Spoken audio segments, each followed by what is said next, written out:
심지어 뭐 이런 사람들 저 같은 위해서 사람- 있어야 되잖아요. 누군가 끌어줘야 되는 사람도 있어요. 아니 심지어 토익 시험도 스터디가 있잖아요. 그쵸. 저도 어딘데 있어. 스터디 됐어. 근데 스터디에 미친 인간. 근데 네, 팟캐스트 다음 시작해 보도록 하겠습니다. 먼저 세상이 정말 좁습니다. 오늘 처음 뵀는데 제 동생이랑 동창이세요. 고등학교. 인천 영성고등학교. 네, 인천 지구에서 일하고 계시는 유건호 변호사님 나오셨습니다. 안녕하세요. 안녕하세요. 인천지부 유건우 변호사입니다. 야, 정말 세상이 정말 좁습니다. 그러게요. 야, 그러니까 제 동생이랑 동창이시고 그리고 제 동생이 계장님 동생과 동기 동창이. 와. 같은 나이 같은 학년. 야, 정말 진짜 세상 좁네요. 진짜 그러니까요. 오늘 처음 뵀는데 네. 어떻게 이런 인연이. 저희 네, 아무튼, 학교를 네. 잘 모르잖아요. 인천. 그렇죠, 그렇죠. 신설 학교라. 네. 인천 토박이들도 잘 모르는데 네. 여기서 또 이렇게 처음 뵀는데 야, 정말. 신기합니다. 네, 아무튼 반갑습니다. 네, 반갑습니다. 그리고 오늘 이 팟캐스트를 위해서 저 멀리 제주도에서 비행기를 타고 오셨습니다. 우리 백경원 변호사님, 제주지부에서 일하고 계시는 백경원 변호사님 모셨습니다. 안녕하세요. 안녕하세요. 제주지부에 근무 중인 백경원입니다. 너무 다소곳하게 말씀하시는 거 아니에요? 아까 그 대기실에서는 제가요? 네, 다시 한번 인사 한번 부탁드립니다. 네, 네. 다시 한번 인사 부탁드립니다. 안녕하세요. 제주지부에 근무 중인 백경원입니다. 네, 여러분 이건 다 연출입니다. 네, 그래서 네, 아무튼 반갑습니다, 두 분. 네, 네. 반갑습니다. 오늘 두 분 모신 이유가 이제 두 분이 외부용으로는 첫 게스트세요. 팟캐스트. 네. 네, 내부용으로는 지금 보셔서 아시겠지만 몇 분 이렇게 촬영을 했는데 외부용으로 이제 국민 여러분, 그러니까 뭐 구독자, 뭐 시청자, 뭐 유튜브 보시는 분들한테는 이제 처음으로 이제 공개가 되는 건데, 그래서 어떤 말씀을 나누면 좋을까 하는데, 이제 제가 이제 아무래도 이제 법 관련된 이제 유튜브를 운영하다 보니까 요즘이 그 로스쿨 입시 시즌인가 보더라고요. 슬슬 이제 학원가도 이제 준비를 하고 있더라고요. 로스쿨 입시를. 그래서 그렇죠. 뭐 물론 저희 채널이 물론 이게 뭐 입시 전문 채널은 아니지만 어쨌든 저희 채널에 뭐 이렇게 로스쿨 입시 뭐라고 해야 되냐, 로스쿨 입학을 희망하시는 학생들도 많고 뭐 미래 법조인이 되고 싶으신 분들도 많이 보고 오니까 이제 그나마 이제 그 입시와 가장 가까운 가장 가까운 시간에 입시를 치른 두 분 모시고 한번 네. 생생한 아무튼 뭐 이야기를 좀 나눠보도록 하겠습니다. 기억을 열심히 떠올려 보겠습니다. 그러니까 형식적이고 뭐 이제 흔히들 학원가에서 말하는 이런 형식적인 뭐 열심히 하자 뭐 이런 얘기 말고 뭔가 그 두 분의 어떤 산 증인의 어떤 날 것 그대로의 어떤 그런 뭐 수험 생활부터 해가지고 변호사 생활까지 좀 이야기를 좀 들어보도록 하겠습니다. 네. 그 먼저 말해보고 싶은 게 이제 저도 이제 이번 방송을 위해서 이제 좀 로스쿨에 대해서 좀 알아보니까 그 리트라는 게 있더라고요. 일단 로스쿨에 들어가려면 1차 관문이 리트인 것 같아요. 제일 중요한 시험이. 물론 뭐 토익 뭐 다른 영어 시험도 있지만 제일 중요한 게 이제 리트인 것 같은데. 필수죠. 그렇죠. 근데 그 리트에 대해서 좀 알아보다 보니까 이제 많은 이제 수험생들이 이제 찬반 논쟁이라고 해야 되나? 찬반 논쟁. 네, 찬반 논쟁이 있는데 이제 리트는 타고나는 거다. 리트는 공부를 해도 실력이 올라가지 않는다. 델롬이 된다. 델롬이 된다. 그러니까 리트 신수설이라고 하더라고요. 그러니까 잘 알아보니까 재밌는 게 이제 태어날 때 이마에 신수설. 이마에 이제 L자를 새기고 태어나면은 이게 리트를 잘 본다는 거예요. 이제 타고난 사람들. 왕권 신수설의 그거구나. 그렇죠. 네. 그래서 뭐 그런 리트 신수설이 있고 그리고 반대는 이제 공부를 좀 하면 그래도 오를 수 있다. 노력으로 충분히 극복이 가능한 거다. 뭐 그렇다는데 그게 제일 첨예한 대립이 있는 것 같더라고요. 그래서 두 분은 어떻게 생각해요? 하세요? 그러니까 단도직입적으로 이제 리트가 공부를 하면 실력이 오른다. 아니면은 타고나는 거다. 아니면은 타고나는 거다. 어떻게 생각하세요?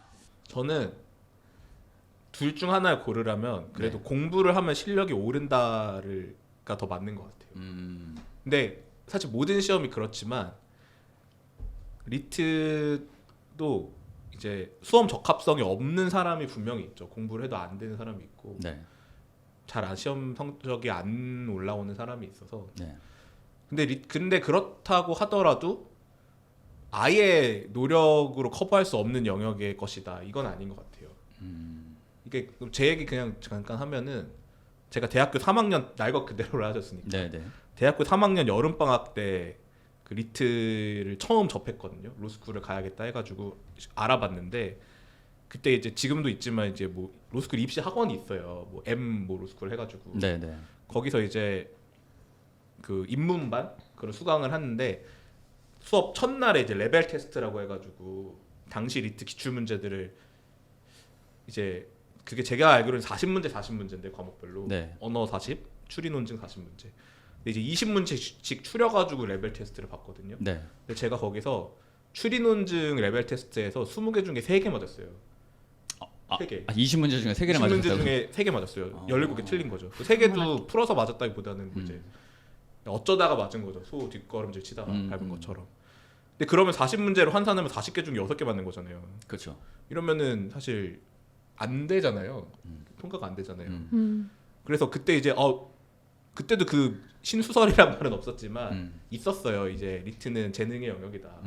타고난 머리가 있어야 한다. 근데 이마 L자를 L자를 타고나야 된다. 어. 근데 그래도 아직 시간이 좀 있으니까 그래도 그리고 돈을 이미 냈기 때문에 수강 학원 가야 됐기 때문에 수강을 하고 거기서 이제 스터디도 하고 하니까 그래도 오르더라고요. 제가 리트가 높진 않았지만 점수가 네. 그래도 이제 입학을 할 정도의 성적은 나왔거든요. 네. 근데 제 케이스에 비춘 뭐 얘기긴 하지만 제가 처음에 이제 리트를 접했을 때 난 재능이 없는 것 같아 라고 해서 포기하기는 좀 이르다. 그래서 조금이라도 해보고 제대로 한번 노력을 해보고 그때 이제 해도 안 된다는 좀 벽이 느껴지면 그때 포기하는 건 뭐 당연히 괜찮지만 네. 아예 뭐 이거 재능이 없으면 끝 뭐 그건 아닌 것 같아요. 백 변호사님 어떻게 생각하세요? 타고 나는 거냐 아니면 노력으로 충분히 커버가 가능한 거냐? 그 솔직하게 아주 그냥 솔직하게. 형식적인 얘기 말고 네. 어느 정도는 타고나야 되는 거 어느 정도 타고 나야 된다. 생각합니다. 그러니까 네. 저는 그때 8월 말이 시험이었는데 네. 저는 시험 공부를 3월부터 시작했어요. 그럼 5개월밖에 공부를 안 하신 거네요. 그렇죠? 사실 뭐 다른 친구들에 비하면은 짧다고 그쵸. 하기도 하고 그쵸. 물론 네. 뭐 몇 번 안 보고 보는 사람도 있긴 한데 네네네. 그러니까 저는 좀 짧게 준비한 편인데 네. 그러니까 언어는 모르겠는데 추리는 아무래도 조금 예. 평소에 그런 뭐 생각을 해봤다든지 논리적으로 사고한다든지 그런 게 도움이 되는 것 같아요. 그래. 맞아 이게 언어는 사실 괜찮아요. 언어는 과목 이름이 뭐였죠? 언어 이해 아니에요? 언어 이해. 너무 나 어려운데. 언어 언어 이해. 이해, 예. 그리고 추리 논증 언어 이해죠. 어. 언어 이해는 그래도 이제 뭐 학부에 따라 다르겠지만 대학교 때 글을 많이 본 학과나 아니면 고등학교 때도 수능에 또 언어 있잖아요. 그렇죠. 지금은 국어인가 그렇게 하는데 그 이제 가락이 있으신 분들은 언어 이해는 대충 그래도 좀 하는데 추리 논증은 그런 문제를 접해보지 않았거나 그 문제를 푸는 방식으로 생각을 안 해본 사람은 진짜 저처럼 되는 것 같아요. 20개 중에 3개 맞는 거예요. 아예 어떻게 해야 될지 모르니까 이게 뭐야 하고 막 평소에 생각하는 대로 하면 다 틀리니까. 근데 그거를 한번 접해보고 학습을 해보고 이제 포기를 하든지 뭐 이걸 하든지 늦지 않다는 게 제 생각이고 아마 재능이 있다는 거는 그 추리 논증 문제를 푸는 방식을 빠르게 받아들이는 사람이거나 아니면 맞아요. 그냥 평소에 그런 좀 사고 방식 생활 자체가 사고 방식 자체가 논리학적으로 이렇게 되는 사람이라고 해야 되나? 그런 사람들은 추리 논증도 되게 쉽게 풀 수 있겠죠.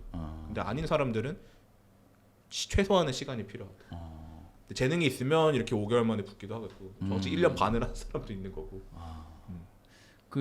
저도 이제 이번 방송을 위해서 이제 좀 한번 몇 문제 풀어봤는데 이게 좀 왜 어려워하는지 알겠더라고요, 수험생들이. 그러니까 이게 입력과 출력이 그러니까 좀 다른 거야. 그러니까 예를 들어서 우리가 뭐 과학 시험을 본다 이러면은 과학 지식 있잖아요. 그쵸, 그러니까 과학 지식을 응용해서 문제를 풀어내는 건데 이제 인풋이 있고 아웃풋이 있잖아요. 근데 이거는 영역이 너무 어떤 영역에서 문제가 나올지도 모르고 뭐 예술, 철학, 뭐 음악, 그쵸. 뭐 범위랄 게 없죠. 범위랄 게 또 없고 그리고 어떤 정해진 지식 틀 안에서 문제를 푸는 게 아니라 그 순간순간의 어떤 그 뭐라고 해야 될까 판단력, 이해력 맞아. 그게 사실 재능이죠. 이런 거를 좀 묻는 거기 때문에 이래서 친구들이 어려워하는구나. 맞아요. 제가 그걸 느꼈거든요.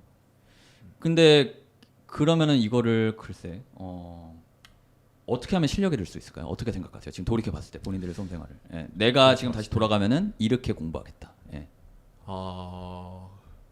이거 사실 정답이랄 건 없는데 네. 저는 스터디를 통해서 하는 게 좀 도움이 많이 됐었던 것 같아요. 그냥 이것도 제 경험이 네, 비슷해요. 네. 일단은 뭐 물론 이제 스터디도 사람을 잘 만나는 게 중요하고 저는 좀 운이 좋았던 케이스일 수 있는데 이게 혼자서 하다 보면은 이게 아까도 말씀드렸다시피 문제를 푸는 사고 방식이 되게 중요하잖아요. 네, 네, 네. 그거를 혼자서 하다 보면은 약간 좀 잘못된 풀이 방식에 빠지거나 그런 위험이 좀 있는 것 같거든요. 근데 스터디를 하면은 그걸 옆에서 교정해 주는 사람이 있을 수도 있고 사고의 흐름 네, 자체를. 사고의 흐름 자체를 그리고 이제 동기부여 같은 것도 되고요. 그리고 이거는 뭐 리트 준비하는데 이렇게까지 하냐고 하는 사람이 분명히 있을 텐데 저는 리트 준비할 때 어떻게 했냐면 제가 통상 리트는 뭐 이제 대부분 문제풀이식 교재가 많은 것 같거든요. 기출 네. 문제 푼다든가 네. 뭐 리트 기출 문제 아니면 그 5급 공채 PSAT 기출 문제. 근데 저는 이것도 제 어느 선생님한테 들은 방법인데 제일 처음 산 책이 논리학 책이었어요. 논리학 책. 아, 논리학. 네, 뭐 지금 이름도 까먹었는데 거기 보면 이제 뭐 3단 논법부터 해가지고 뭐 논리적 뭐 기호와 이걸 통한 네, 네, 네. 문제 풀이들이 있거든요. 저는 시간이 많았기 때문에 거기서부터 시작했는데 그게 좀 많이 도움이 됐던 것 같아요. 논리학을 배우는 논리학 책. 예. 근데 사실 이거는 좀 현실적이지 않을 수 있는 게 아까도 제가 잠깐 말한 것처럼 야 뭐 리트 준비하는데 그렇게까지 하냐 라는 게 있는데 여유가 되면은 그걸 보는 것도 굉장히 좋은 것 같고 논리학을요. 논리학 책을. 근데 대부분의 사람들이 그런 여유가 없잖아요. 학점이나 이런 거 하기도 바쁜데 그런 사람들은 저는 스터디를 통해서 좀 문제풀이나 이런 거를 좀 교정해보고 이 사람은 이렇게 풀이를 하는구나. 나도 이거 좀 배울 만하겠다. 난 저 사람처럼 풀지 말아야지 반대로. 그런 거를 좀 공유해보는 게 도움이 좀 되는 것 같아요. 저는 좀 이번에 좀 알아보면서 한편으로는 좀 슬프더라고요. 그러니까 슬픈 이유가 그러니까 뭐 이런 글이 있더라고. 자기는 이제 법 공부를 오래 해가지고 이제 법률적 지식이 되게 풍부한 거야. 그래서 막 뭐 법무사 시험도 합격하고 뭐 그런 여러 가지 뭐 그런 시험에 막 합격을 했는데 이게 뭐 변호사가 되고 싶어서 로스쿨을 가려고 하는데 그 리트에서 막히는 거예요. 그러니까 자기는 자기 말로는 자기는 변호사 시험을 보면 충분히 합격을 할 수 있다. 그런데 여기서 막히는 거야. 리트에서 막히는 거야. 그게 좀 슬프더라고요. 그게 물론 그것도 어떤 본인의 어떤 그쵸. 실력이긴 하지만 어떻게 생각하세요? 그 리트라는 시험에 대해서 이게 정말 필요한 건지. 이게 법학 적성 시험이라고는 하지만 그쵸. 방금 말씀드린 그런 분들처럼 뭐 굳이 이 시험에 합격을 안 해도 뭐 진짜 뭐 법무사 시험도 합격하고 뭐 그렇게 어떤 법률적 지식 풍부한 분들이 있는데 어떻게 보면은 이 첫 번째 관문을 넘지 못해가지고 좀 약간 묻히는 좀 그런 안타까운 경우가 있는 것 같은데 어떻게 생각하세요? 생각을 해봐야 될 것 같은데. 네. 어려운 질문이네요. 근데 심지어 어떤 유튜브에서는 어떤 변호사가 나와서 말하기를 필요 없다는 사람도 있어요. 필요. 이거를 이게 나도 사법고시 출신 변호사인데 아니 이게 대체 법적 어떤 법리를 다루는 거랑 무슨 상관이냐 이게 대체. 맞아요. 그런 의견도 있거든요. 저는 그게 법학 적성 시험이잖아요. 네. 그러니까 사실 리트를 못 봐도 로스쿨에서 공부를 하거나 변호사 시험을 붙는 데는 문제가 없을 수 있어요. 그러니까 왜냐면은 실제로 예전에 사법고시나 군법무관 시험으로 법무관이래. 이제 법조가인이 되신 분들은 리트를 안 봤잖아요. 네. 그냥 법률 문제만 푸는 거잖아요. 근데 리트가 사실 그 리트 점수 자체를 보는 게 아니라 리트 점수를 높게 받기 위한 어떤 언어 독해력이나 논리적 사고 방식이라든가 그런 것들을 얘가 어느 정도의 자질을 가지고 있는지 테스트하는 시험이기 때문에 근데 방금 말한 이제 언어 독해력, 빠르게 읽고 이해하는 능력, 그리고 논리적으로 사고하고 결론 도출하는 능력 이것들은 사실 법조인에게도 되게 필요한 능력이잖아요. 네. 뭐 복잡한 사건에서 뭐가 중요하고 논리적으로 이렇게 법리를 적용해서 딱딱딱 결론을 내는 그런 부분에서는 그러니까 그런 법학을 배우는데 논리적 사고력과 언어 독해력을 필요하니까 법학을 공부할 때 언어 독해력과 논리적 사고력이 필요하니까 그거를 측정하는 리트라는 제도가 리트라는 제도가 그 두 가지 능력을 적절히 평가하고 있냐 이거와는 별개로 두 가지 능력을 법학 교육을 받을 적성을 평가하는 시험으로서는 그 발상 자체는 나쁘지 않다. 저는 그 정도 생각입니다. 도움이 되세요? 그 뭐 지금 변호사 생활 하시면서 그 리트 체감은 못해요. 체감은 못하는데 체감은 못해요. 네. 그게 어떻게 무의식적으로 도움이 되고 있을 수도 있는 거잖아요. 그렇죠. 이게 이거랑 똑같은 것 같아요. 고등학교 때 저희 수학하면서 뭐 미적분하고 네네. 뭐 이차함수하고 방정식 풀고 근데 졸업하면은 안 하잖아요. 뭐 특정 직렬에서 열심히 하시겠지만 네. 저 같은 경우 변호사 같은 경우도 그런 거 안 하잖아요. 수학 문제 안 풀고. 그래서 어렸을 때는 학생들은 이거 뭐 수학 공부해봤자 커서 안 쓸 건데 이거 왜 공부함 이런 사람이 있는데 결국은 그런 수학 문제를 풀고 학습을 하면서 하는 논리적 사고, 수리적 사고력이 어딘가에서는 도움이 된다고 생각을 하거든요. 나는 의식하지 못하지만 내가 직접 방정식을 푸는 건 아니지만 방정식을 풀어가면서 연마한 수리적 사고가 도움이 되는 것처럼 뭐 리트도 좀 그런 비슷한 관점에서 생각하면 되지 않을까. 체감은 못하지만. 그러니까 소장 같은 거 쓰실 때 뭐 그렇죠. 글 같은 거 쓸 때 이제 논리적으로 문장을 쓰는 게 난 상관없다고 생각하지만 이게 그때 공부하기 도움이 됐을 수도 있는 거잖아요. 그러니까 뭐 그 정도로 저는 생각하고 있습니다. 체감은 못하지만 공부할 때나 현업에서 일을 할 때 체감은 못하지만. 백 변호사님 어떻게 생각하세요? 아직도 생각을 못하셨네요. 근데 저는 말씀 들으면서 생각해 보니까 네. 이게 말씀하신 대로 그 법학을 공부하기에 적합하냐, 네. 그러니까 그 사람이 적합한 능력을 가지고 있냐 이거를 평가하는 시험이고 네. 사실 저희는 로스쿨을 들어가기 위해서 그 시험을 준비한 건 맞지만 네. 뭐 몇 달 뭐 잠깐 한다고 해서 그게 언어 능력이 엄청 늘진 않거든요. 네, 네. 사실 고등학교 수능 국어라고 정도는 생각했는데 저는 네. 직접 공부해 보니까 네. 훨씬 어려웠어요. 네. 그래서 이게 몇 달 만에 느는 시험이 아닌 걸 봤을 때는 뭐 대학을 진학해서 공부하고 어느 정도의 네가 준비가 되었느냐 그거를 보는 것 같고 그래서 저는 뭐 그게 필요 없다고 보기에는 좀 무리가 있는 생각인 것 같아요. 그러면 그 논술은 어떤 거요? 그 리트가 논술도 있잖아요. 그쵸? 언어의 추리 논술 있죠. 언어의 추리 논증 논술 이렇게 참 준비할 게 많아요. 그러니까 논술은 그러면 어떻게 준비해야 될까요? 논술.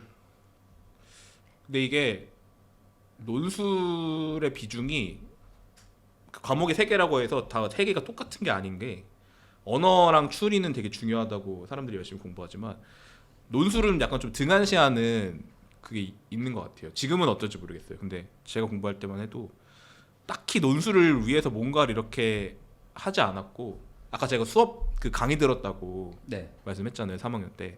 그 반에도 논술이 없었어요. 아예 과목이. 강의를 안 했어요.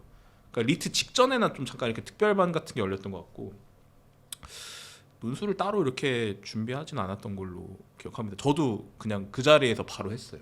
아 그래요? 네. 그럼 평소에 글 같은 걸 원래 잘 쓰셨나요? 뭐 그건 쓰는 아니고 게 취미시던가 뭐. 그건 전혀 아니고. 그건 아니죠. 그건 아니고. 근데 이제 아무래도 제가 행정학과 출신인데 문과 그러니까 사회과학 대학이잖아요. 그러다 보니 이제 뭐 책 보고 글 쓰고 이게 이제 하는 거죠. 공부하는 거죠. 그리고 이제 대학 입시 때도 논술을 준비했으니까 전도 대학을 논술로 왔거든요. 또 그런 좀 특수성이 있다면 있는데 근데 그걸 다 저는 뭐 그랬으니까 공부 안 한 거 아니냐 이게 아니라 그냥 다른 애들도 그래요. 그러니까 논술을 제가 알기로는 최소한 논술을 별로 그렇게 열심히 했던 것 같진 않다. 백경호 변호사님은 어떻게 생각하세요? 논술? 저도 시험 본지 저랑 3년 차이 나시죠? 그렇죠. 네. 근데 저희도 그 언어 이해랑 추리 논증 준비하는데도 다들 벅차서 논술까지 하는 사람 많이 없었고. 그래요? 네, 하더라도 그거를 본격적으로 못 하고. 근데 시험에 엄연히 논술이 있잖아요. 뭐 그렇긴 한데 근데 뭐 아무튼 뭐 현상은 그랬다. 그래요? 네. 그렇구나. 네. 성적표에 나오는 것도 이제 추리랑 언어랑 추리 이렇게 숫자로 나오다 보니 논술은 또 점수가 따로 이렇게 안 나오니까요. 점수가 또 따로 안 나와요. 숫자로 이렇게 뭐 저는 그랬던 걸로 기억합니다. 그러면 그게 약간 정성적인 요소인 건가? 그렇죠. 아무래도 이제 어떤 100점 만점 뭐 이런 게 정답을 체크하는 이렇게 몇 점짜리 문제 이렇게 따따닥 돼 있는 게 아니고 그냥 글로 하고 통으로 평가하는 거니까 뭐 점수야 있겠지만 내부적인 그거야 있겠지만 성적표 이렇게 표준 점수 몇 점, 100분이 몇 점 이렇게 찍히지가 않아요.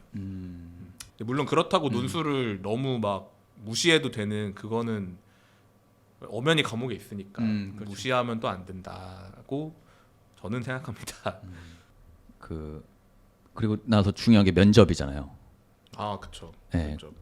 그리고 나서 중요한 게 면접인데, 네. 그 면접 때는 뭘 물어보셨을까요? 면접관에 본인 두 분한테는? 저희 면접 볼 때요. 네. 너무 옛날이라서. 아, 저는 제가 이제 A 로스쿨과 B 로스쿨, 네. 로스쿨은 두 개를 봐요. 면접. 네, 네. 가나군이 있어요. 네. 가군, 나군 둘 다 면접을 갔는데 가 로스쿨 제가 다녔던 로스쿨 네. 거기 면접은 사실 뭐 물어봤는지 기억이 안 나요. 아, 근데 네. 두 번째 로스쿨에서는 네. 면접에 제가 그때 기억나는 게 우버 택시 관련된 뭔가를 물어봤거든요. 네. 근데 그때가 2015년 아니지 2014년인데 네. 저는 우버란 단어가 뭔지 몰랐어요. 우버, 거기서 처음 알았어요, 우버를. 네. 근데 그거에 대해서 질문은 제 기억이 안 나지만 네. 막 우버 관련돼서 뭐 이게 뭐 어떻고 뭐 이런 걸 물어봤던 그런 기억이 납니다. 그럼 그거 어떻게 대답하셨어요? 모르는데 우버 택시 모르겠어요. 개념이었어요. 진짜 그냥 네. 약간 무아의 경지 그냥 말 입 나오는 대로 내가 아닌 거지. 내가 아닌 누가 거죠. 접신한 거지. 누가 접신해서. 그리고 그게 이제 뭐 그냥 그 현장에서 바로 딱 질문지 받고 대답하는 게 아니라 준비할 시간이 또 있거든요. 대기실에서 미리 이제 문제를 받고 이제 질문지 있고 막 근데 거기서 막 우버는 단어 처음 나온 거예요. 이게 뭐야 하고 이게 뭐야? 이게 뭐야 하고 네. 진짜 처음 접한 개념. 네. 그랬던 기억이 납니다. 근데 이제 어떻게든 이제 입은 놀려야 되기 때문에 그렇죠. 대답은 네. 생각해야 되잖아요. 네. 이제 그거를 이제 쥐어 짜낸 거죠. 쥐어 짜내서 이제 그때 가서 뭐 어떻게 그거 한 짤깐 하고 이제 인성 면접이라고 해가지고 뭐 이런 저런 거 물어보잖아요. 왜 지원했냐부터 해가지고 뭐 그거야 뭐 준비하고 평소 생각했던 대로 대답하고 그랬던 기억이 납니다. 네. 좀 당황했었죠. 백 변호사님 기억나세요? 뭐 저도 제가 다닌 로스쿨의 네. 문제는 공동체주의에 관련된 그런 거 물어봤던 것 같은데 네. 근데 저도 두 개가 있었는데 달랐어요. 하나는 준비할 시간을 주는데 그 종이를 내고 이제 뭐 맨몸으로 들어가는 거예요. 그 다른 거 하나는 자기 종이에 메모한 거를 볼 수 있게 하고 그래서 뭐 근데 제가 다닌 로스쿨은 뭐 몇 개 단어를 주고 그 단어를 전부 이용해서 답안을 구성하라고 했어요. 그러니까 이게 긴장이 되니까 뭐 단어 하나를 빠뜨리고 얘기한 거예요, 제가. 그래서 다시 얘기해봐라. 그래서 다시 채워서 얘기하고. 그래서 제 생각엔 그 대답 내용도 중요하긴 하지만 그것보다는 그런 뭐 자세나 이런 거를 보려고 하지 않았나. 자세. 대답에 포함돼야 될 단어를 지정해요. 네, 그랬던 것 같아요. 그래서 뭐뭐뭐를 넣어서 답변을 해라. 네. 그러니까 그게 학교마다 다른 거네요, 그렇죠? 뭐 면접. 저는 이런 거 처음 들었어요. 그래요. 신기하다. 무시무시하네. 긴장됐죠. 근데 그게 면접 제가 또 이번에 알아보니까 그 되게 그것도 논리적 답변을 되게 중시한다는데 교수님들이. 아무래도 그쵸. 횡설수설하면은 일상생활에서도 저 사람 뭐라는 거야 이렇게 생각하잖아요. 그렇긴 하죠. 다들 조리 있게 잘 대답하셨나 봐요. 저는 개인적으로 그런 생각이 있습니다. 그러니까 면접이라는 게 사실 면접 때 논리적으로 대답할 수 있는 사람이 대한민국에 몇 명이나 될까 싶어요. 다 긴장하니까. 다 긴장하고 긴장하니까. 그리고 진짜 요즘 말로 진짜 멘탈이 나간다고 하잖아요. 뭐 하나만 조금 세게 들어오면은. 맞아요. 이게 그 무슨 글 쓰는 것처럼 논리적으로 대답한다는 게 되게 쉽지가 않은 것 같은데. 그렇죠. 예. 그래서 연습을 되게 많이 했어요 저는. 연습을요. 네, 로스쿨 면접 연습. 그것도 스터디인가요? 그렇죠. 이제 스터디니까 앞에 면접관 역할을 면접관. 하는 애들이 있고. 저도 했어요. 네, 이거는 아마 대부분 이렇게 할 거예요. 혼자서는 대비할 수 없으니까. 그리고 기출 질문이라고 해야 되나? 네. 그것도 이제 좀 어떻게 구했던 것 같아요. 어떻게 구해가지고 그 예를 들어 뭐 서울대 로스쿨이다. 그럼 서울대 로스쿨 기출 면접 질문 물어보고 뭐 연세대 고려대 이렇게 또 정리해서 물어보고 그런 식으로 했었던 것 같아요.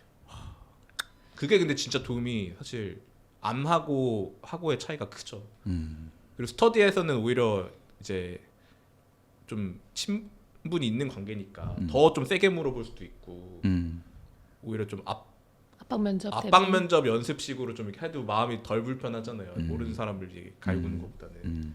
그랬던 그런 게 좀 도움이 됐죠. 저도 제 친구들이 좀 험하게 했죠. 참 면접 보시는 분들은 참 대단한 것 같아요. 진짜 뭐 저도 그렇죠. 여기 공단 입사할 때 면접 시험을 봤지만 와 내가 아니었던 것 같아요. 그러니까 기억이 안 나죠. 기억도 안 나고 그러니까 내 실력으로 대답할 수 있는 그런 그러니까 내 능력 이상의 뭔가 접신을 했는지 운이 좋게 내 능력 이상으로 이렇게 말 실력이 좀 나오더라고요. 예. 사람이 궁지에 몰리니까. 예. 로스쿨이랑 상관없지만 저희 회사도 법률공단 변호사 면접에서도 법률 그걸 물어봐요, 지식을. 저도 사회행위 물어봤어요 처음에. 예. 사회행위 물어봤는데 그게 원물 반환이냐 가액 반환이냐 그거 물어봤거든요. 근데 그게 원칙 원물 반환인가? 맞지? 그렇잖아요. 원물 반환인가? 그럴 거예요 아마. 원칙이요? 원칙이. 네. 그죠. 원물 반환이잖아요. 근데 그거 그래서 원물 반환이다 대답하고 나서 그 판례에 대해서 어떻게 생각하니? 근데 판례에 대해서 어떻게? 판례에 대해서 어떻게 생각하냐? 내가 그 판례 바꿔야 된다고 했어.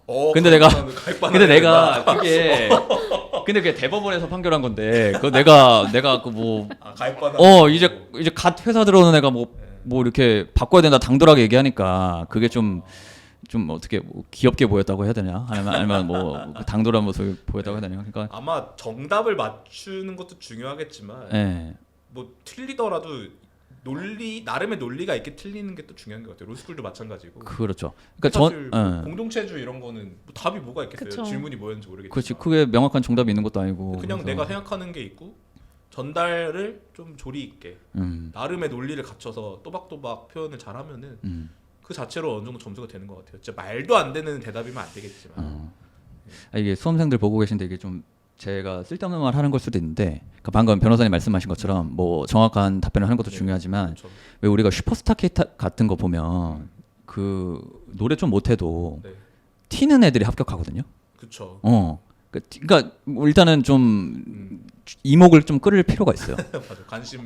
그렇다고 무슨 뭐 이상한 행동을 하라는 게 아니라 갑자기 일어나서 춤을 출 수는 없으니까요. 저는 목소리를 되게 크게 했거든요. 그것도 중요한. 목소리를 진짜 크게 해가지고 최바다 씨는 목소리 좀 줄이셔야 될 것 같은데 네, 뭐 이랬단 말이에요.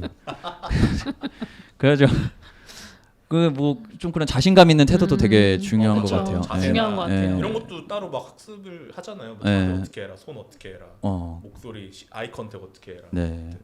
어찌 됐든 뭐 사람이 사람을 판단하는 거기 때문에 맞아요. 어떤 그 사람의 어떤 인상이나 이런 것도 무시를 못하는 거. 그리고 면접 같은 것도 문제가 어렵게 나와도 내가 틀리면 남들도 틀린다. 그렇죠. 내가 모르는 거 옆에 애도 모른다. 이렇게 생각하면은 좀 좋은 것 같아요. 자신감도 생기고 주눅들면 오히려 자세가 이렇게 웅크러들고 목소리도 내가 하는 말에 확신이 없으니까 그렇죠. 생각한 몇 개 쭈그러들잖아요. 근데 그렇게 진짜 나 처음 보는 거야. 이 우버가 모임 이렇게 위축되지 말고. 우버가 뭔지는 모르지만 내 말이 뭔지 맞다. 모르겠지만 난 이렇게 생각한다. 난 이렇게 생각한다. 뭐 잘 모르겠지만 들릴 수도 있지만 난 이렇게 생각한다. 내가 이렇게 생각하니까 그게 맞는 거다. 그렇죠. 약간 그렇죠. 네. 맞는 거다. 그런 자신감이 좀 자신감 있게 하는 게 중요한 것 같아요. 필요한 것 같습니다. 저도 공단 면접 볼 때 생각해 보면은 로스쿨은 아니지만 질문은 제가 기억이 안 나지만 제가 틀렸거든요. 법률 뭐 물어봤는데 틀렸어요. 나중에 이제 물어봤는데 몰라가지고 대충 이렇게 지원해서 대답했다가 나가면서 이제 인터넷으로 이거 판례 있었던 것 같은데 찾아보니까 완전 반대로 말한 거예요. 네. 근데 지금 이렇게 다니고 있잖아요. 그런 거 보면은 다른 가능성을 보신 거지. 그리고 이제 그때 또 생각해 보면 공단은 이제 3명이 같이 면접을 보지 않습니까, 변호사 면접을. 네네네. 제 옆에 분도 다 틀리셨더라고요. 네. 운빨이 좀 따라주긴. 옆에 맞췄으면 그분이 됐을 수도 있죠. 근데 저도 마찬가지예요. 저도 면접 볼 때 공단 면접 볼 때 3명이 봤는데 첫 번째 사람이 좀 답변을 좀 이상하게 하더라고.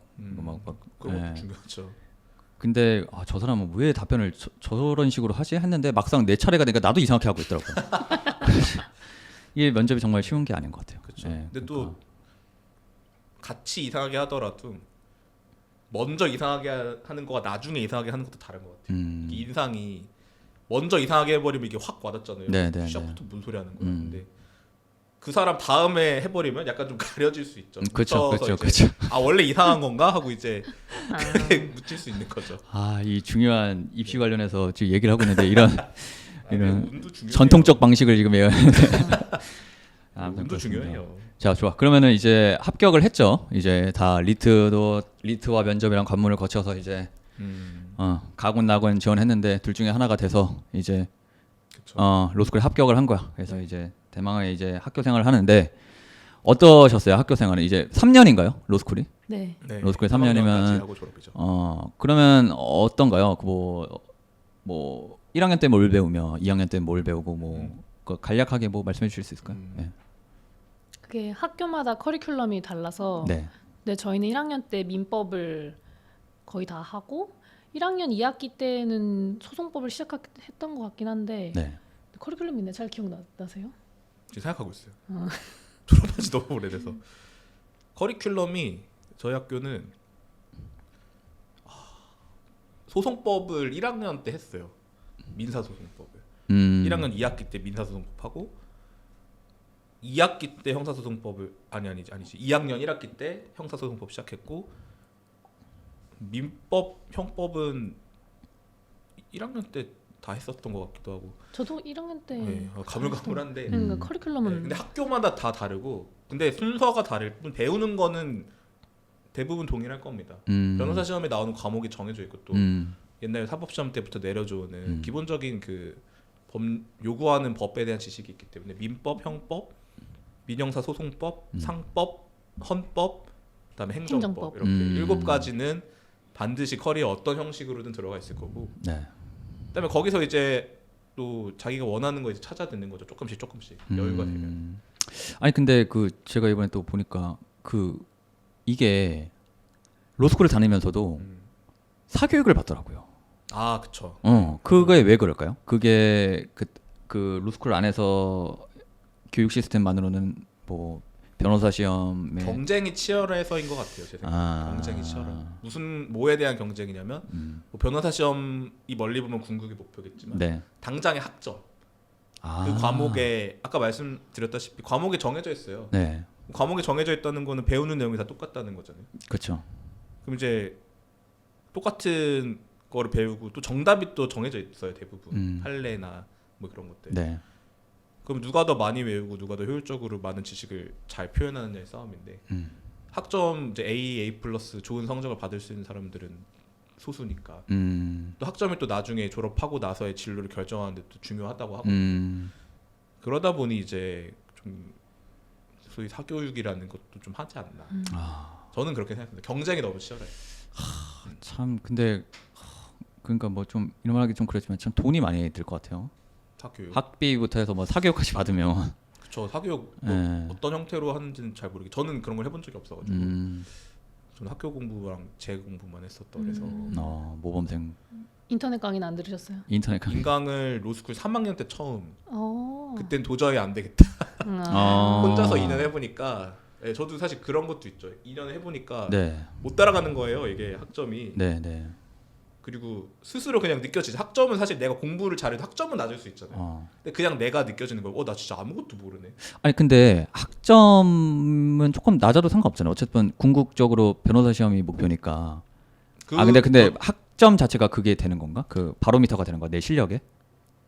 이게 나중에 나가서 그렇죠. 변호사 시험 붙고 나서. 취업할 때. 네, 취업할 때. 붙는 건 다 이제 붙는다 쳐도. 대학교 학점 보듯이. 그렇죠. 네, 그렇죠. 취업할 때 대학교 학점 보듯이 뭐 펌이나 이런 데서 로스쿨 학점을 보는 거죠. 그래요. 중요하구나 그러면 학점도. 그러니까 아무래도 학점 뭐 경력직이나 이런 거로 들어가면 사실 학점이 뭐가 중요하냐 하겠지만 내가 실력으로 보여준 게 있으니까. 근데 신입 변호사들을 뽑을 때는 평가할 게 없잖아요. 학교 어디 나왔는지, 거기서 학점이 몇 점인지 이런 거밖에 이제 볼 게 없으니까. 우리 공단도 보나요 그거를? 학점을? 우리 공단 안 보지 않나? 학적 증명서 냈었던 것 같은데 어땠죠? 냈던 것 같은데. 냈던 것 같아요. 뭐 얼마나 반영이 되는지 모르겠지만. 그리고 학점은 그 재학 중에 방학에 실무 수습을 나가요. 네네네. 그때도 중요해요. 그치. 왜냐면은 큰 회사에서도 성적으로 보통 실무 수습을 뽑아가서 재학 중에도 중요하죠. 실무 수습 같은 경우는 뭐 나중에 이야기했지만 뭐 큰 데서 할수록 좋은 건가요? 그것도 뭐 더 좋은 로펌에서 할수록 더 좋은 건가요? 그러게? 자기가 어떤 걸 중요시하느냐에 따라 다를 것 같은데 일단 그래도 경험을 해보고 싶어 하니까 맞아요. 대부분 원하는 것 같긴 해요. 그러니까 학교 선생님들로 치면 교생 실습 같은 거잖아요. 그렇죠? 아닌가? 교생 그 분야는 잘 모르시나? 교생이 어떤지 몰라가지고 교생이 어떤지 몰라가지고 아무튼 그렇습니다. 자 그러면 로스쿨 생활이 다 끝나고 이제 벌써 끝났어요? 벌써 끝났어요? 더 뭐 얘기할까? 사교육 받고 그 끝난 거야? 아니 뭐 얘기할까요? 뭐 얘기할 거 있나? 이제 변호사 시험 점수 올리는 방법으로 네. 저희가 아까 뭐 객관식, 주관식 이렇게만 말을 했지만 네. 정확히는 이제 객관식, 사례형, 기록형 이렇게 세 가지 유형이 있거든요. 문제가. 네. 근데 기록형은 사례형이랑 이제 비슷한데 주관식 논술 시험인데 네. 뭐라 그래야 되지? 실제 이제 법률 서면, 예를 들어 소장이나 답변서나 이런 거를 이제 문제화 시켜가지고 학생들이 이제 비슷하게 써보게끔 하는 그런 취지의 시험이거든요. 근데 그러다 보니까 뭐랄까 이제 포맷이 좀 정해져 있다고 해야 될까요? 네. 그러니까 예를 들어 소장 같은 경우는 뭐 청구 취지 어떻게 써야 되고 청구 원인은 요건 사실 뭐에 맞게 이렇게 써야 된다. 그리고 그 안에 이제 사례형이랑 비슷한 판례를 묻는 질문도 들어가 있겠지만요. 이제 그러다 보니까 이제 사례형은 사실 정해진 형식이 없거든요. 뭐 고득점을 한다는 뭐 포맷이나 이런 건 있다지만, 근데 기록형은 명확히 채점 기준이 되는 포맷과 그 방식이 정해져 있기 때문에 그거를 좀 반복해서 연습을 하시면은 그 익숙해지시면 기록형에서 좀 고득점을 노릴만 하지 않나. 특히 공법이나 형사법 같은 거는 그 조금만 연습하면 저는 익숙해져서 네. 고득점이 나올 수 있는 부분이라고 생각을 하거든요. 그래서 사례형 객관식 열심히 하는 건 당연히 기본이지만 기록형 고득점 또는 이제 내가 점수를 어디서 좀 벌어볼까 하는 생각은 기록형에서 좀 찾아봐도 괜찮지 않을까. 저는 그런 생각이 있습니다. 악필 걱정하시는 분들이 많더라고요. 손으로 아무래도 이제 주관 그쵸. 객관식이야 그냥 뭐 OMR 카드에 하는 거잖아요. 그렇죠? 그렇죠. 네. 근데 이제 주관식은 아시다시피 뭐 이제 내가 직접 내 필체로 쓰는 거니까 답안지를. 근데 이게 악필이라서 내가 너무 악필해서 걱정된다. 그렇게 말씀드렸는데 그것도 악필이 영향을 주나요? 그게 의외로 무시 못하겠더라고요. 그거 걱정하시는 분들이 되게 많더라고요. 어쨌든 간또 시험을 채점하려면은 읽을 네. 수가 있어야 되는데 네. 악필이면 문제 뭐 걱정이 되실 수 있을 것 같고 네. 실제로도 뭐 채점하실 때 뭐 시험 기간 끝나고 나서 한마디씩 하는 교수님도 계시긴 했거든요. 글씨를 좀 똑바로 써야 네. 채점하는데 뭐 방해가 안 되는데 뭐 이런 식으로. 근데 이제 뭐 제가 듣기로는 변호사 시험이 내년 뭐 2024년도 시험부터 컴퓨터로 본다는 이야기를 들었어요. 아 진짜요? 네, 그래서 뭐 악필 걱정되시는 분들도 이제는 그런 걱정은 좀 덜고 시험에 도전하셔도 될 것 같아요. 컴퓨터로. 그러면 키보드로 치는 건가? 그쵸. 와 진짜 그거는 진작에 도입되었어야 할 제도라고 생각합니다. 좋은 거잖아요. 좋은 건가?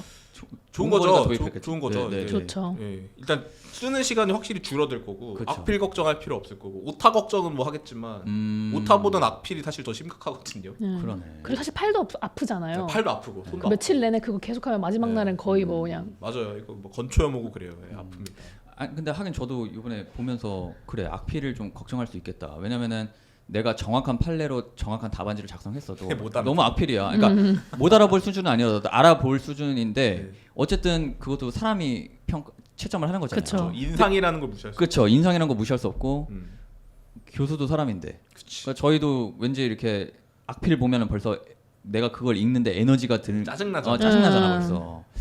그러니까 맞아요. 좀 그런 수도 있겠다 생각했는데 그거는 좋은 소식이네요. 컴퓨터가. 그러니까요. 네. 컴퓨터로 하면은 진짜 비용도 덜 들겠죠. 종이도 필요 없으니까 컴퓨터로 이렇게 보면 되니까. 되게 좋은 것 같아요. 그거는. 근데 이제 손으로 쓰던 사람들이 갑자기 컴퓨터로 쓰라고 하면은 요거는 약간 좀 어색해할 수 있다. 그거는 이제 아마 이게 제도가 변호사 시험이 이렇게 바뀌면은 학교 교육도 따라서 좀 바뀌지 않을까 싶네요. 답안지나 이런 거 학교 시험도 다 손으로 쓰거든요. 수기로 쓰는데 그치. 이제 변시처럼 컴퓨터로 써서 교수님들도 컴퓨터로 채점하고. 맞아. 사실 모두가 좋아할 것 같은데요. 채점하는 사람, 채점 받는 사람, 그 업무하는 사람, 종이 막 이렇게 들고 다니고 하는 것보다. 사실 변호사 되고 뭐 실제로 일할 때도 컴퓨터로 하니까 저희는 다 서면 작성을 맞아요. 그래, 그렇게 하는 게 그렇게 하는 게 맞는 것 같아요. 네, 손으로 이거 끄적일 일이 없죠. 다 컴퓨터로 하니까. 근데 이거는 그냥 완전 다른 얘기인데 제 춘천 지부에 그 무슨 촬영 갔다가 거기 계신 변호사님한테 들었는데 아직도 자기가 아는 분은 아직도 소장을 손으로 쓰신대요. 와. 지금 한 나이가 연세가 70 정도 넘으셨는데 그걸 하더라고요. 어쨌든 그 법에 그거를 반드시 컴퓨터로 써야 된다 그런 게 있는 건 아니니까. 그런 건 아니죠. 그렇잖아요. 네. 그렇죠. 근데 그 정도 연배 경력이 되신 선배 변호사님이라면 아무래도 컴퓨터보다는 손이 더 편하실 수 있어요. 어렸을 때나 오랜 시간 손으로 써오다가 갑자기 이제 전자로 하면은 못하고 또 뭐 익숙한 게 편한 거니까요. 그리고 손으로 써도 문제는 없죠. 근데 그 변호사 시험 볼 때 네. 그러니까 판례를 쓰잖아요 우리가 보통 그러니까 변호사 시험 볼 때도 이제 막 판례 조문은 이제 책에서 찾지만 법전은 볼 수 있어요. 법전은 볼 수 있으니까 찾지만 판례는 이제 내가 외운 걸 내 머릿속에 있는 걸 꺼내서 쓰는 거잖아요. 네. 근데 그 판례 쓰는 방법을 잘 모르는 친구들도 막 되게 올라오던데 막 그런 사이트 같은 거 보면 그러니까 판례 쓰는 방법. 그러니까 이거를 변호사 시험을 처음 하는 친구들은 이 판례를 토시 하나 안 틀리고 다 외워야 되는 거냐. 우리가 그렇잖아요. 그러니까 아니면은 그냥 핵심되는 문구만 나는 컴퓨터가 아니기 때문에 핵심되는 법리만 쓸 수 있으면은 다 쓴 거 아니냐 뭐 그런데 그거는 어떻게 하는 건가? 어떻게 하나요 보통? 예.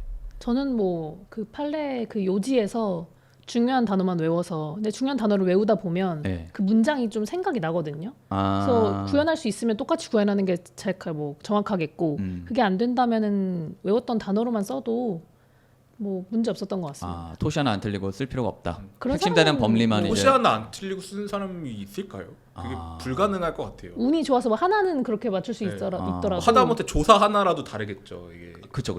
네. 진짜 그리고 뭐 이런 말씀하는 거 약간 좀 위험할 수 있는데 그 교수님들도 대조하고 보지 않는 한 그걸 토시 하나 안 틀리고 외우고 계시진 않을 거예요. 채점하는 그렇겠죠. 사람도. 예.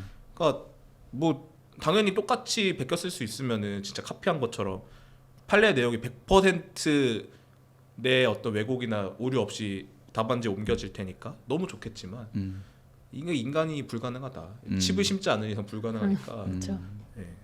뭐 근데 말씀하신 대로 요지만 맞으면 핵심 단위 키워드들이나 법리만 일치하면은 감점 요인은 크게 없지 않을까요? 너무 글씨 하나하나에 스트레스가 너무 네. 그 디테일한 거 하나하나에 집착하다 보면은 약간 소심한 분들은 그럴 수 있거든요. 나 이거 맞아요. 나 조사 틀렸어. 틀렸는데 막 어떡하지? 뭐 그런 친구도 있을 수 있어요. 너무 그런 걱정 안 하셔도 가끔은 대담하게 팍팍 넘어가고 기억 안 나면 좀 네, 맞아요. 그래요? 그렇구나. 진짜 좀 대범한 사람이 시험도 잘 보는 것 같아요.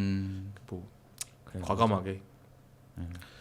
뭐 우리가 사실 옷에도 뭐 묻으면 안 돼. 신경 쓸수록 더 묻잖아요. 맞아요. 예. 근데 오히려 조그마한 그냥, 티끌도 보이잖아요. 오히려 그냥 신경 안 쓰면 더 문제 안 생기는 거죠. 터프하게 좀 갈 필요도 있고 대담하게 이제 아는 만큼만 쓴다. 아는 만큼만 그렇죠. 쓴다. 그리고 아까 제가 처음에도 뭐 면접 얘기하다가 말했나? 제가 모르는 건 남들도 모른다. 내가 모르면 니도 모를 거다. 이런 마인드가 좀 저는 도움이 많이 됐거든요. 그런 터프한 내부를 하면 좀 그러네. 그래서 네, 진짜 그런 과감한 마인드. 터프하세요. 네, 터프한 마인드. 그래서 진짜 어떤 변호사님도 유튜브에서 네. 그러더라고요.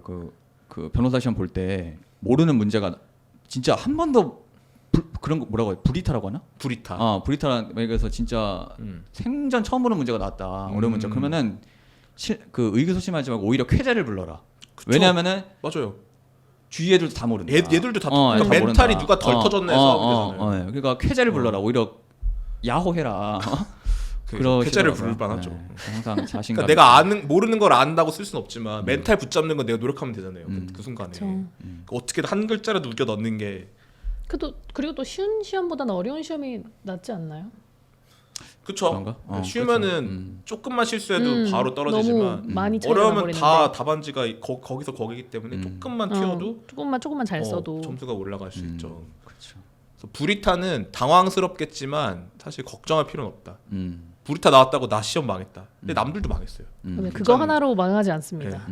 그리고 상대평가잖아요. 다 같이 망하면은 아무도 안 망한 거예요. 네. 그러니까 불이타 나왔다고 막 불평불만을 할 수 있겠지만 그러니까 이런 거 같아요. 내가 공부한 게 안 나온 거에 대한 좀 짜증. 나 이렇게 열심히 했는데 그게 의미가 없어지는 거잖아요. 사실 시험을 준비하는 과정에서 그게 이제 좀 화가 날 수는 있지만 결과에 그리고 내가 받는 평가에는 내 그 감정만큼 큰 영향을 미치진 않을 수 있다. 남들도 다 똑같기 때문에.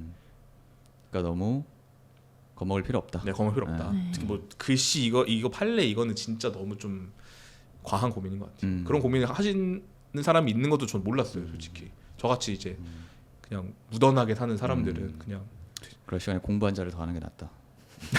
그래서 그쵸. 그럴 그럴 시간에 한 페이지라도 더 더 봐서 보는 게 낫다. 그 판결 하나 더 보는 게 낫지. 그 판례 그 조사 외우고 있을 시간에.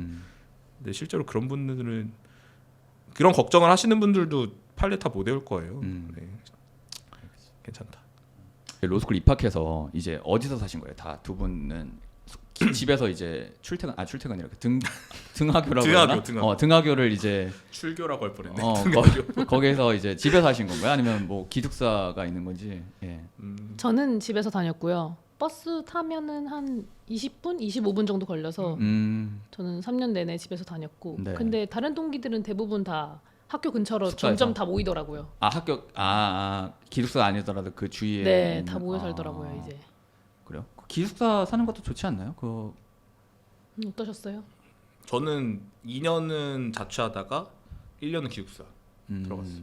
근데 어떤 그런 지리적 요소가 어떤 공부하는 데 있어서 뭐 당연히 영향을 주겠지만 뭐 어떻게 생각하세요? 그런 게 지금 다시 돌아간다면 나는 어떻게 살겠다 뭐 이런 돌아간다면? 네, 이런 게 있을까요? 이게 제가 네.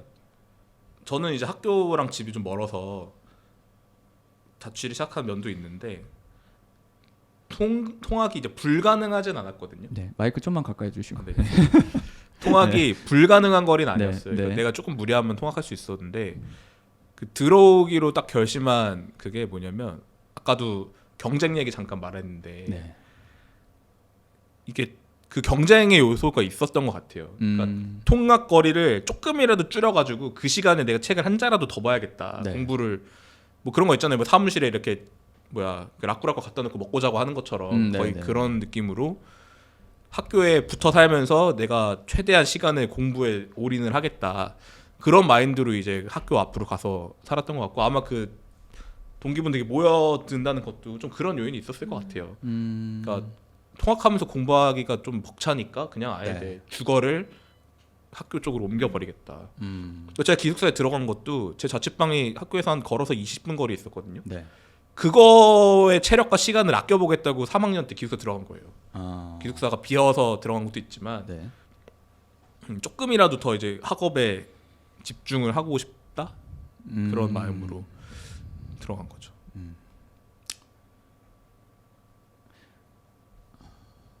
그 로스쿨에 나이 많으신 분들도 많나요?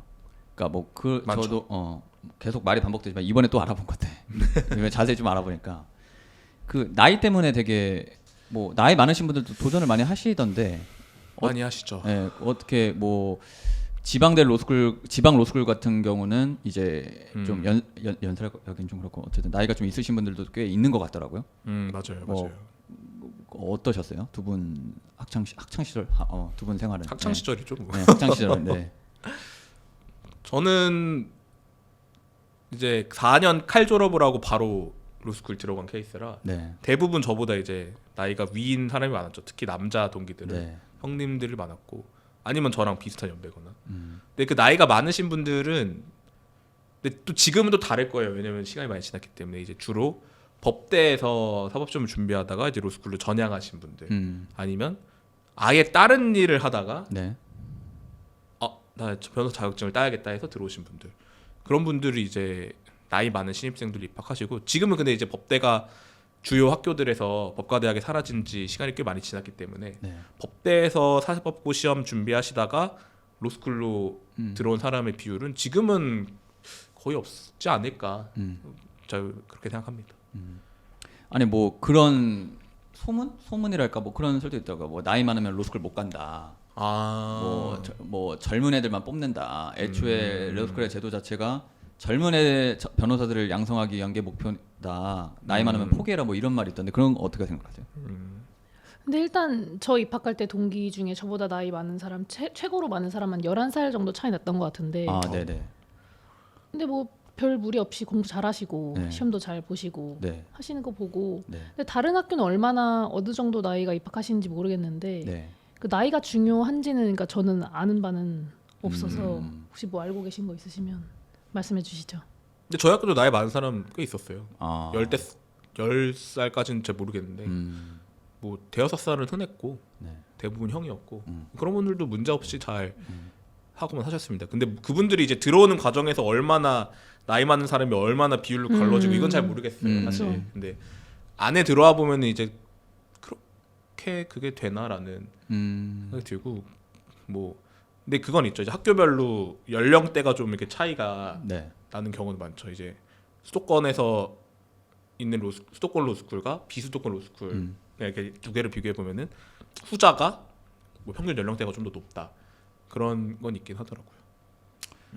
아니 뭐 사람이 뭐 법조인이 될 생각이 없다가 그냥 어느 순간 인생을 살다가 갑자기 나 법조인이 되고 싶어. 이런 사람들 있죠. 뭐 그런 사람들 있잖아요. 의사 하다가 변호사 되는 사람도 있고요. 그러니까 그 꿈이라는 게 30대에 생길지 40대에 생길지 50대에 생길지 모르는 거야. 그렇죠. 그렇죠. 근데 내가 50대라고 해서 로스쿨을 못 가. 나이 때문에. 그거는 그것도 아니죠. 좀 약간 불합리한 것 같은데 아무튼 뭐 나이 많은 분들도 계셨다. 그 네. 말씀이신 거죠. 그러니까 진짜 방금 말씀하신 케이스로 네. 다른 일 하다가 진짜 번듯한 전문직이나 직장이 있으시다가 뭐 어떤 이유에서 내가 이 길로 들어오고 싶다고 해서 오신 분들이 꽤 있으세요. 그러니까요. 밖에서도 많이 봤고요. 아니 나이 때문에 포기하시는 분들이 좀 많은 것 같더라고요. 네, 뭐 그래서 좀 안타까운 마음에 제가 한번 그렇죠. 여쭤봤습니다. 네. 뭐 이제 수도권 비수도권 얘기도 했지만 내가 무조건 서울대 로스쿨, 뭐 스카이 로스쿨 이런 게 아니라 단순히 내 어떤 진로를 변호사 자격증을 갖고 싶다, 로스쿨 진학을 하고 싶다라는 이유에서는 근데 내 나이가 많다? 그러면 이제 나이가 많다는 이유로 로스쿨 진학 자체를 포기하는 거는 저는 조금 너무 기우다인 것 같아요. 내가 뭐 정말 수도권 로스쿨, 스카이 로스쿨을 못 갈지라도 충분히 진학은 진학을 포기할 건 아니다. 어제 로스쿨 나와서 변호사 되면 되는 거니까. 네, 자격증 취득하는데 시험 붙으면 되니까요. 문제 없으니까. 그럼 두 분은 로스쿨 입학하고 나서 하루에 몇 시간씩 공부하셨나요? 공부량이 많은 건 알고 있는데 물론 뭐 사람마다 다르겠죠. 뭐 케이스 바이 케이스인데 뭐 보통 몇 시간씩 공부하셨는지. 예. 몇 시간 했어요? 학기 중에는 뭐 수업 끝나면 그냥 자리에 가서 공부하긴 했는데 네. 뭐 근데 이게 사실 앉아 있는 시간이랑 공부하는 시간이 그렇죠. 그 비례하진 않으니까. 아니니까요. 그래서 저희가 다 같이 우리 공부를 얼마나 했는지 체크를 해보자 이래가지고 스톱워치랑 뭐 그런 시간을 뭐 체크할 수 있는 그런 시간. 뭐 그런 기계가 있어요. 그래서 그걸 사가지고 같이 해봤는데 그러니까 하루에 뭐 6시간 꽉 채워서 하면은 잘한 날이더라고요. 그래서 그 시간을 좀 늘리려고 노력을 많이 했고 근데 저는 밤에 좀 공부를 못 하겠더라고요. 근데 친구들 보니까 새벽까지 잘하는 사람도 많아서 이게 각자 어느 시간대 공부 잘 되는지 이런 게 중요한 것 같고 근데 어쨌든 그래도 한 8시간 정도는 하면은 8시간? 많이 하는 것 같아요. 그러니까 우리가 지금 공단 생활이 근무 시간 8시간이잖아요. 그렇죠? 근무 시간 내내 공부를 하는 거네요. 1분도 안 쉬고 공부를 해야 되는 거죠. 아, 대단하시네요. 네. 이게 8시간 동안 앉아 있는다는 거죠? 8시간 동안? 아니죠. 순공 8시간? 네, 공부 시작할 때 클릭. 하면 많이 한 날. 변호사님은 8시간 안 하셨나 봐요. 네. 8시간 동안? 앉아 있는 것도 힘든데 8시간 동안 일을 어떻게 해요? 앉아 있었잖아요. 그래요? 앉아는 있죠. 저는 스탑워치를 이렇게까지 해본 적은 없고 네. 근데 이건 맞아요. 그러니까 수업이 끝나면은 그냥 일단 열람실에 가서 앉아는 있죠. 앉아 있고 일단 가서 보자. 일단은 가서 이제 앉고 보자. 가서 이제 앉고 뭐 책을 이제 피다가 뭐 그리고 이제 뭐 적당히 하다 가는 거죠. 네, 앉아 있는 시간으로 따지면은 글쎄요. 저는 8시간까지는 못 해본 것 같은데. 그럼 방학 때 몇 시부터 공부 시작하셨어요? 방학 때? 이게 저는 이제 개인 얘기지만 1, 2학년 때와 3학년 때가 완전히 다른 사람이었어요. 3학년 때 일과 변시가 급하잖아요. 발등이 불이 떨어졌을 때는 딱 거의 정해진 일과였어요. 아침 8시에 일어나서 기숙사에서 아침밥을 먹고 교실에 가서 그때 제가 스터디하는 친구들이 있었어요. 스터디를 굉장히 좋아하시네요. 스터디 필수입니다. 스터디에 의존해서 이제 남들이 저렇게 업어 키운 거죠. 네. 걔들이 리트도 붙여주고 변시도 붙여주고. 네. 아무튼 이제 스터디 하는 애들끼리 이제 강의실을 이제 빌리거든요. 일주일치 이제 공강 시간을 서로 이제 맞춰가지고. 학교 안에 강의실. 학교에 강의실 대여 시스템이 있었어요. 그래서 강의실 빌려가지고 거기 가서 이제 거기 출근하는 거예요. 아침에 출근해서 그냥 책 펴서 뭐 잡담도 하다가 공부도 하다가 그럼 수업 시간 되면 이제 각자 갈 때 가고 그리고 또 이제 점심 시간 같이 먹으니까 밥 먹고 또 그냥 거기서 이제 각자 이제 공부할 거 하고 그리고 평균 이제 갈 때 되면은 그러니까 집 갈 때 되면은 네. 한 11시 12시에 집에 가고 그 생활을 3학년 1년 동안 한 거죠. 계속. 근데 1, 2학년 때는 사실 스터디를 안 했어서 스터디를 안 인생의 해서 중요한 순간에 스터디가 나타나는군요. 인생의 중요한 순간에 스터디를 하셔야 돼요. 불이 떨어지면은, 누군가 이게 멱살을 잡고 끌어줘야 돼요. 네. 근데 멱살 잡고 끌어줄 사람이 없을 때는 네. 저는 진짜 수업 끝나고 집 간 날도 되게 많아요. 집 가서 그냥 게임하고 아니면 이제 뭐 친구들 만나러 나가고 네. 아침에도 이제 그냥 수업이 뭐 9시에도 있고 10시에도 있고 11시에도 있잖아요. 수업 11시에 있는 날에 그냥 11시까지 늦잠 자다 가고 근데 이제 시험 기간에 좀 공부하는 척 좀 하고 그러니까 1, 2학년 때는 좀 그렇게 열심히 막 이렇게 순공을 체크할 정도로 열심히 하진 않은데 3학년 때는 좀 그렇게 살았다. 근데 이 생활을 3년 내내 하는 사람도 있겠죠. 제 3학년 때 같은 그런 빡센 생활을. 아니, 물론 학교마다 다르겠지만 로스쿨 수업이 몇 시부터 네. 몇 시까지 있는 거죠? 그러니까 뭐 그냥 뭐 수업이 중국 같은 경우 8시부터 시작이거든요. 저희 학교는 9시부터 했던 저희도 것 9시. 같은데. 9시. 네. 9시부터 저녁 수업까지 하면 몇 시죠? 아 마지막 시간? 네, 마지막 하면 저희는 5시 45분. 5시 45분. 되게 중국은 9시까지거든요, 저녁. 아 12시간. 네. 저희도 이 정도였던 것 같아요. 아, 5시? 6시? 6시. 5시에서 6시 그쯤이었던 것 같은데 정확하지. 마지막 강의가 6시. 네, 마지막까지가 뭐 5시 타임이다. 뭐 이런 그 안에서 이제 강의 스케줄을 짜는 그런 거죠. 그죠. 네. 강의하는 시간은 정해져 있고 그 안에 시간표를 짜는. 네. 근데 강의 시간도 많지만 사실 본인이 이제 자습을 하는 시간이 어떻게 보면 더 중요하고 뭐 혼자 시험 공부하는 거니까 그 시간을 좀 열심히 하는 사람들이 공부를 잘했죠. 뭐 집에 가는 저처럼 이제 집에 가는 사람들이 이제 학점이 잘 안 나왔던 거고 그 시간에도 열심히 뭐 스터디를 하든 열람실에서 엉덩이 붙이고 앉아 있든 그런 사람들도 많고 열람실에서 진짜 오래 앉아 있었던 사람도 지금 몇 명 떠올라요. 저는 네, 그분들은. 아 근데 이거는 뭐 그렇게 중요한 이야기는 아닌 것 같은데 사소한 이야기인 것 같은데 네. 제가 또 이번에 보니까 그런 분들이 있어요. 그러니까 아까 말씀하신 뭐 직장 다니다가 네네. 예, 시험 준비하시는 분들이나 그러니까 요즘 말로 아싸라고 하지.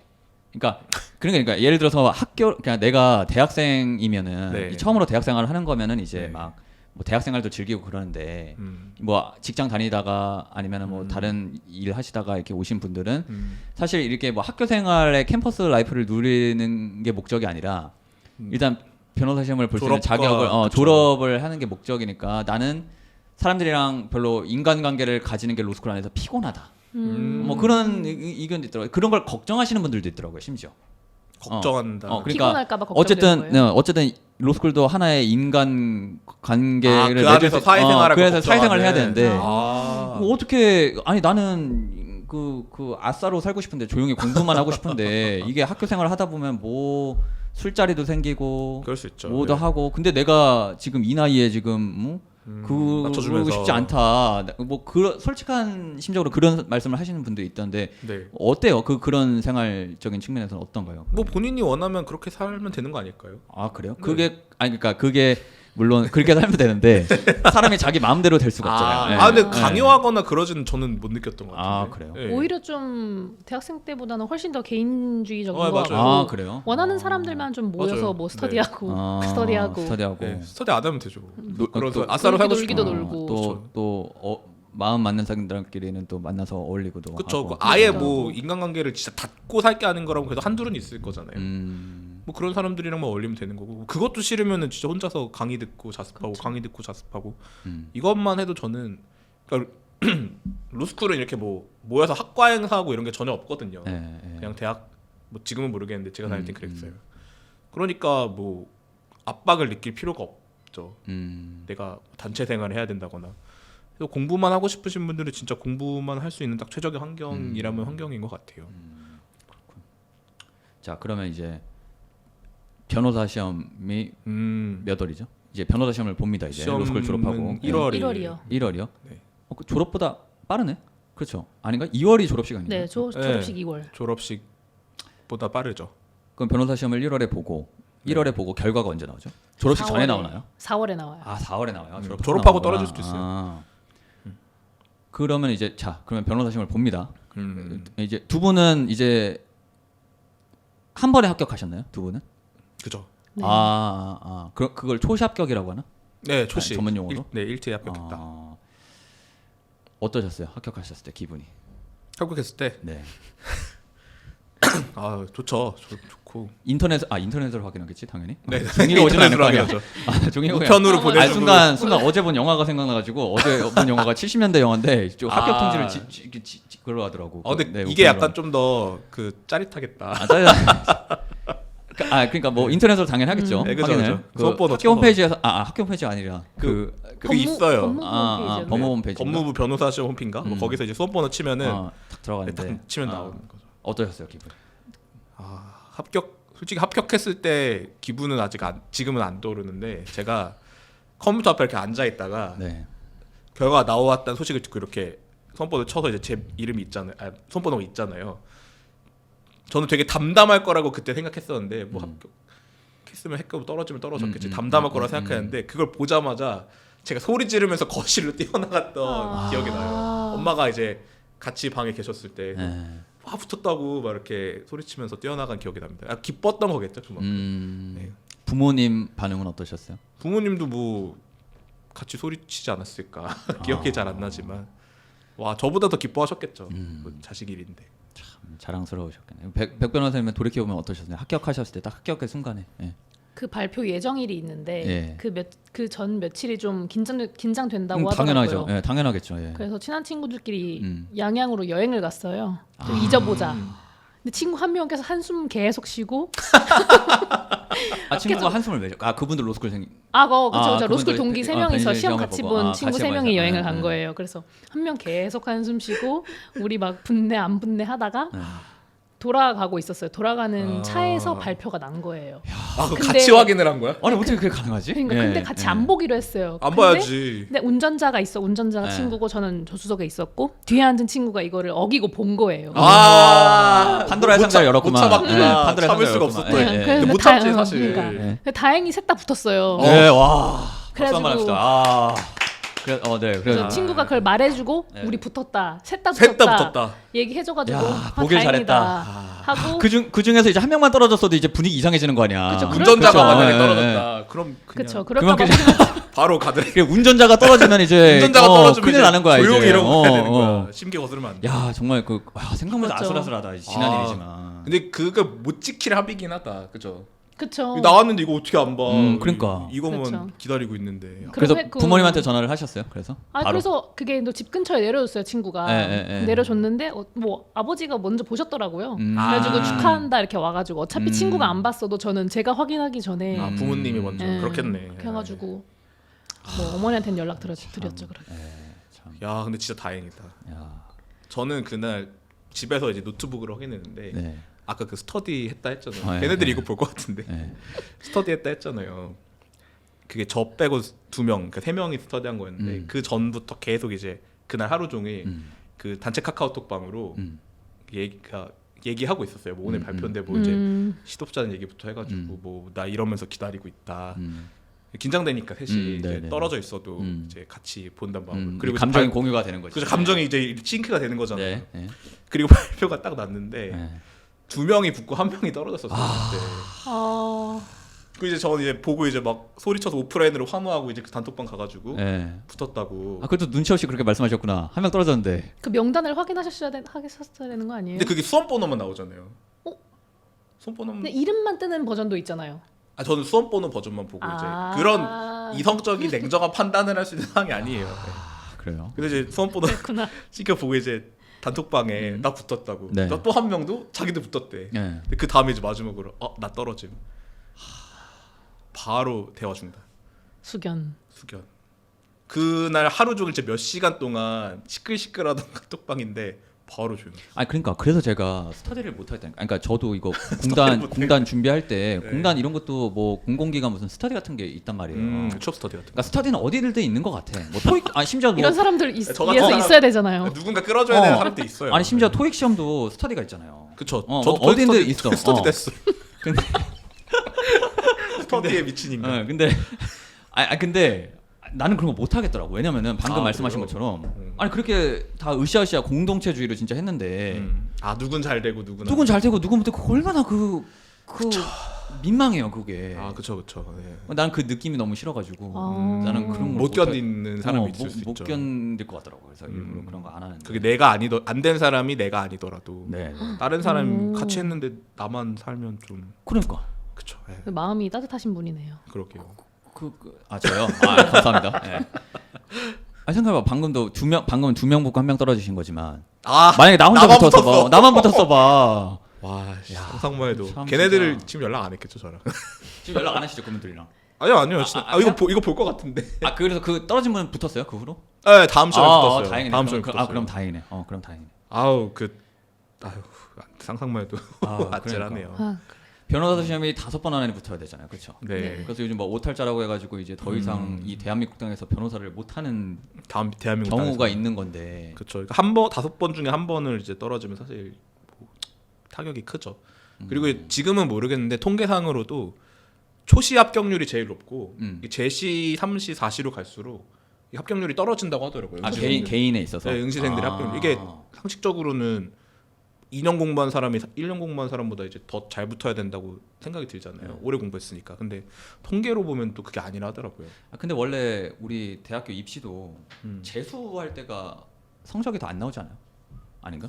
저 재수했는데. 재수하셨어요? 네, 훨씬 잘 나왔습니다. 저도 재수했어요. 저도 훨씬 잘 나왔어요. 근데 저는 수능을 너무 못 봤어가지고. 저도 잘 못 봤어요 수능. 네. 그래서 뭐 더 못 보기도 힘들었죠. 너무 재수없는 말이었다. 편집해 주세요. 자, 그래서 그럼 이제 변호사 시험을 합격하면 그 다음이 어떻게 되는 건가? 이제 먹고 살아야 되잖아요.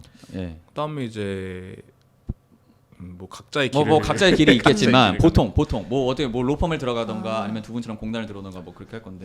그 일단 변호사 개업을 하려면 6개월 동안 실무 수습을 해야 해요. 네네. 그래서 그 실무 수습할 곳을 알아본다던가 아니면은 뭐 쭉 일할 곳에서 6개월은 실무 수습하는 신분으로 있고 그 다음에는 변호사 신분은 변호사는 변호사인데 이제 뭐 왜냐면 이제 송무하려면 재판에 직접 가고 이렇게 하는 건 6개월 그 수습 기간이 있고 개업을 해야 가능하거든요. 그래서 이제 실무 수습을 저는 따로 알아봤어요. 뭐 앞으로 쭉 일할 회사는 아니고 그래서 저는 공단에서 그 실무 수습을 했죠. 그때가 이제 동부지부에서 일하신 건가요? 네. 그렇구나. 이게 이제 대부분의 분들이 이렇게 하실 거고 저를 포함한 군 복무를 마치지 않은 일정 연령의 남자 합격생들 같은 경우에는 법무관, 뭐 공익법무관이든 군법무관이든 3년 동안 병역을 또 하러 갔기도 하고. 군대를 가야 되니까. 그렇죠. 병역을 해야 되니까. 저는 근데 그걸 하면 이제 실무수습이 6개월이 채워지거든요. 그 법무관 한 걸로 퉁쳐가지고. 너무 길어서. 3년이니까. 제일 선망의 대상이 어디요? 그 로펌이요? 우리나라 3대 로펌 흔히들 근데 그거는 그것도 다 개인마다. 네, 개인마다 내가 뭘 추구하는지에 따라 좀 다를 거예요. 그래요? 네. 예를 들면 우리 사무총장님도 그 프로보노 변호사인가? 네? 프로보노 변호사. 그거 공익 활동하고. 그런 말이 있어요. 저도 이번에 프로보노 변호사라고 걸 처음 들어봤는데. 프로보노? 프로보노 그 영어로 뭐 미국 변호사들이 그 공익 활동하는 걸 그래요? 그러니까 그 사회적 약자들을 위해서 이제 아무튼 그런 공익 활동을 하는 그거 하다 오셨잖아요, 총장님도. 맞아요. 그러니까 뭐 그런 신념이 있는 사람도 있고. 그런 사람들한테는 공단이 뭐 가치 있는 일을 한다고 생각하니까 선망까지는 아니어도 들어오고 싶은 조직일 수 있죠. 여기가 또 뭐 어쨌든 창립 이념이나 법률 구조의 목적이 좋은 일이잖아요. 사회적 법을 모르고 경제적으로 어려운 사람을 돕는 곳이니까. 뭐 그런 사람들한테는 공단이 좋은 직장일 수 있죠. 선망일 수 있죠. 더 나아가서. 그러면 두 분은 공단에 오신 이유가 뭐예요? 뽑아줘서. 아니 그래도 이제 두 분 이제 우리나라 로펌이 엄청 많잖아. 그렇죠. 이게 변호사를 자격증을 따면은 이제 뭐 진출할 수 있는 길이 되게 넓은데. 저는 근데 원래 로스쿨 들어갈 때부터 프로보노 이거 아까 뭐 그것까지는 아니어도 좀 그런 퍼블릭한 공익을 위한 활동을 하고 싶은 생각을 했었어요. 그래서 이제 로펌도 뭐 지원을 안 한 건 아니었는데 다른데 여기가 붙었을 때 이제 여기로 왔죠. 4월이었나 합격해서. 뭐 여기 말고도 뭐 여기저기 막 이렇게 저는 그리고 또 공공기관 쪽에서 일하고 싶다는 또 그게 있어가지고 여기도 이제 공공기관이면서 좀 공익적인 활동을 하는 곳이니까 그래서 지원을 했고 또 빨리 합격이 나서 다른 데 취업 준비하기도 귀찮고 합격한 데 가야지 해서 이제 온 거죠. 그치. 제 아는 동생도 뭐 이런 얘기 해도 될지 모르겠는데 그 방송국 기자예요. 기자인데 얘가 지원을 한 두 군데를 여러 군데 했겠지. 네. 근데 이제 아시다시피 언론사마다 어떤 정치적 성향들이 있잖아요. 그쵸, 색깔이 있죠. 근데 색깔들이 있잖아, 정치적 색깔이. 근데 얘는 이제 본인의 정치 성향은 상관하지 않고 일단 붙여주는 대로 가는 거야. 굉장히 현명한. 그래서 네. 야, 이게 어쨌든 이게 먹고 사는 게 참 중요하니까. 그럼요. 네, 누가 이렇게 예전에 그런 거 물어본 적이 있었어요. 네. 나는 이런 걸 하고 싶은데, 그러니까 뭐 지인이 후배가 뭐 이런 걸 하고 싶어서 로스쿨을 갔는데 뭐 취업을 준비할 때 이제 어딘가로 하면 좋을까, 어디로 가면 좋을까, 나 이러 뭐 몇 개 이렇게 보여주더라고요. 안을. 그래서 여기 이렇게 생각하고 싶다. 그래서 제가 그때 거기다 대고도 그랬거든요. 너 뽑아주는 데 가라고. 네 건방지 이렇게 선택을 하려 하지 말고 뽑아주는 데 가라. 백 변호사님은 공단에 지원하시게 된 계기가 어떻게 되세요? 일단 뭐 실무 수습을 해보니까 네. 그 뭐 같이 일했던 변호사님들 쓰신 서면이나 이런 거를 볼 수 있는 기회가 있었는데 네네네. 보니까 하시는 일들이 멋지더라고요. 그래서 나도 뭐 그런 일을 했으면 좋겠다 이런 마음으로 지원한 것도 있고 네. 공공기관에서 저도 일해보고 싶기도 했고 그리고 여기는 또 퇴근 시간이 정해져 있으니까 여가 시간이 있는 게 좋아서 워라벨. 그렇죠. 그러니까 제가 뭐 보셨는지 모르겠지만 저번에 다른 변호사분 인터뷰할 때도 그분이 하신 말씀이 일단 공단의 좋은 점은 워라벨이 가능하다는데 진짜 그런가요? 변호사분들 저는 맞다고 생각합니다. 아 그래요? 네. 가능하죠. 또 재직 중에 워라벨도 또 워라벨이지만 이제 아무래도 공공기관이다 보니까 휴직이나 휴가나 이런 거 사용에 제한이 크게 없으니까요. 아 좋죠. 그거는 네. 진짜 그거는 진짜 큰 장점인 것 같아요. 뭐 로펌이나 이런 데도 그런 제도가 잘 돼 있겠지만 사실 뭐 안 지켜지거나 아예 뭐 무슨 휴직이야 뭐 이런 데도 있잖아요. 눈치 주고 뭐 네, 눈치 주고 제도가 있어도 껍질만 있고 그치. 그런 것도 아마 있을 텐데 공단은 뭐 임직원분들이 그런 거에 눈치 없이 그냥 자기 권리를 잘 쓸 수 있으니까 그게 아마 제일 큰 장점이 아닐까 그렇게 생각합니다. 두 분은 이제 변호사지만 그 판검사가 되고 싶어하는 친구들도 있잖아요. 그쵸. 그거는 과정이 어떻게 되죠? 뭐 변호사 시험을 보고 나서의 절차인가요? 아니면은 그 과정을 좀 뭐 판검사 되고 싶어하는 친구들도 많으니까 한번 알려주시죠. 일단은 네. 지금 이제 법관 그러니까 판사님들 같은 경우는 변호사 시험과 동시에 할 수는 없고요. 네. 이제 법조 경력이 일정 있어야 지원을 할 수 있어서 그게 이번에 바뀐 거죠. 원래는 예전에는 그냥 바로 판사 임용도 가능했는데 지금은 예전에 사법 시험이 있던 시절에는 뭐 연수원 등수에 따라서 1번은 판사, 2번은 검사 이런 하잖아요. 근데 지금은 로스쿨을 졸업하고 아무리 뭐 최우등 졸업을 했다, 뭐 변호사를 시험을 잘 봤다 이렇다 하더라도 경력이 0년이니까 없으니까 바로 법관이 될 수는 없고 일정 경력을 채워야 법관이 되는 것으로 알고 있습니다. 지금 그게 요구되는 경력이 제 기수에는 이제 5년이거든요. 네. 근데 그게 뭐 제 아래로 가면 어떤지 저도 자세히는 모르겠는데 어쨌든 바로는 안 되고 검사 같은 경우는 경력 검사가 있고 로스쿨 졸업과 동시에 임용이 되는 로스쿨 졸업과 동시에 어떻게 임용이 되죠? 그러니까 변호사 시험을 보고 지원을 하는 건가요? 아니요. 지원은 그 이전에 하고 시험이 따로 있어요. 시험이 따로 있다는. 네, 시험이 따로 있고 수업도 이제 검찰 실무라고 해가지고 따로 있어요. 그렇구나. 그런 수업과 검찰을 지원을 해서 또 검찰 실무 수습도 있고요. 네. 그런 경로를 밟고 마지막에 이제 최종적으로 검사 임용 시험을 통과하고 변실을 봐요. 변호사 시험도 변실을 합격을 봐요. 해야지. 야, 될 시험을 수가 두 개를 있어요. 합격해요. 둘 다 붙어야 둘 다 되죠. 붙어야 돼요. 네. 근데 검찰 시험을 붙고 변호사 시험을 떨어지는 경우가 거의 없긴 한데 뭐 이론상 가능하죠. 아마 있겠죠 실제로도. 뭐 검찰 시험 떨어지고 변호사 시험 붙는 사람도 있을 거고요. 그럼 검사 시험 떨어져도 변호사 시험만 붙으면 변호사는 되는 거잖아요. 그렇죠. 네. 그리고 근데- 경력 검사가 있긴 근데 한데 반대로 검사 시험을 합격했는데 변호사 시험 통과 못하면 아무것도 아닌 거죠. 아무것도 아닌 거야. 네. 참 그런 게 있구나. 네, 그래서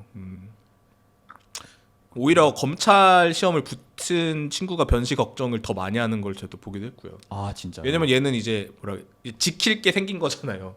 변시만 보는 사람들은 뭐 바닥에서 이제 나락을 가느냐 올라갔냐 이건데 얘는 이미 뭔가를 가졌는데 여기서 이제 삐끗해보니 가진 거를 내려갈 일만 있으니까.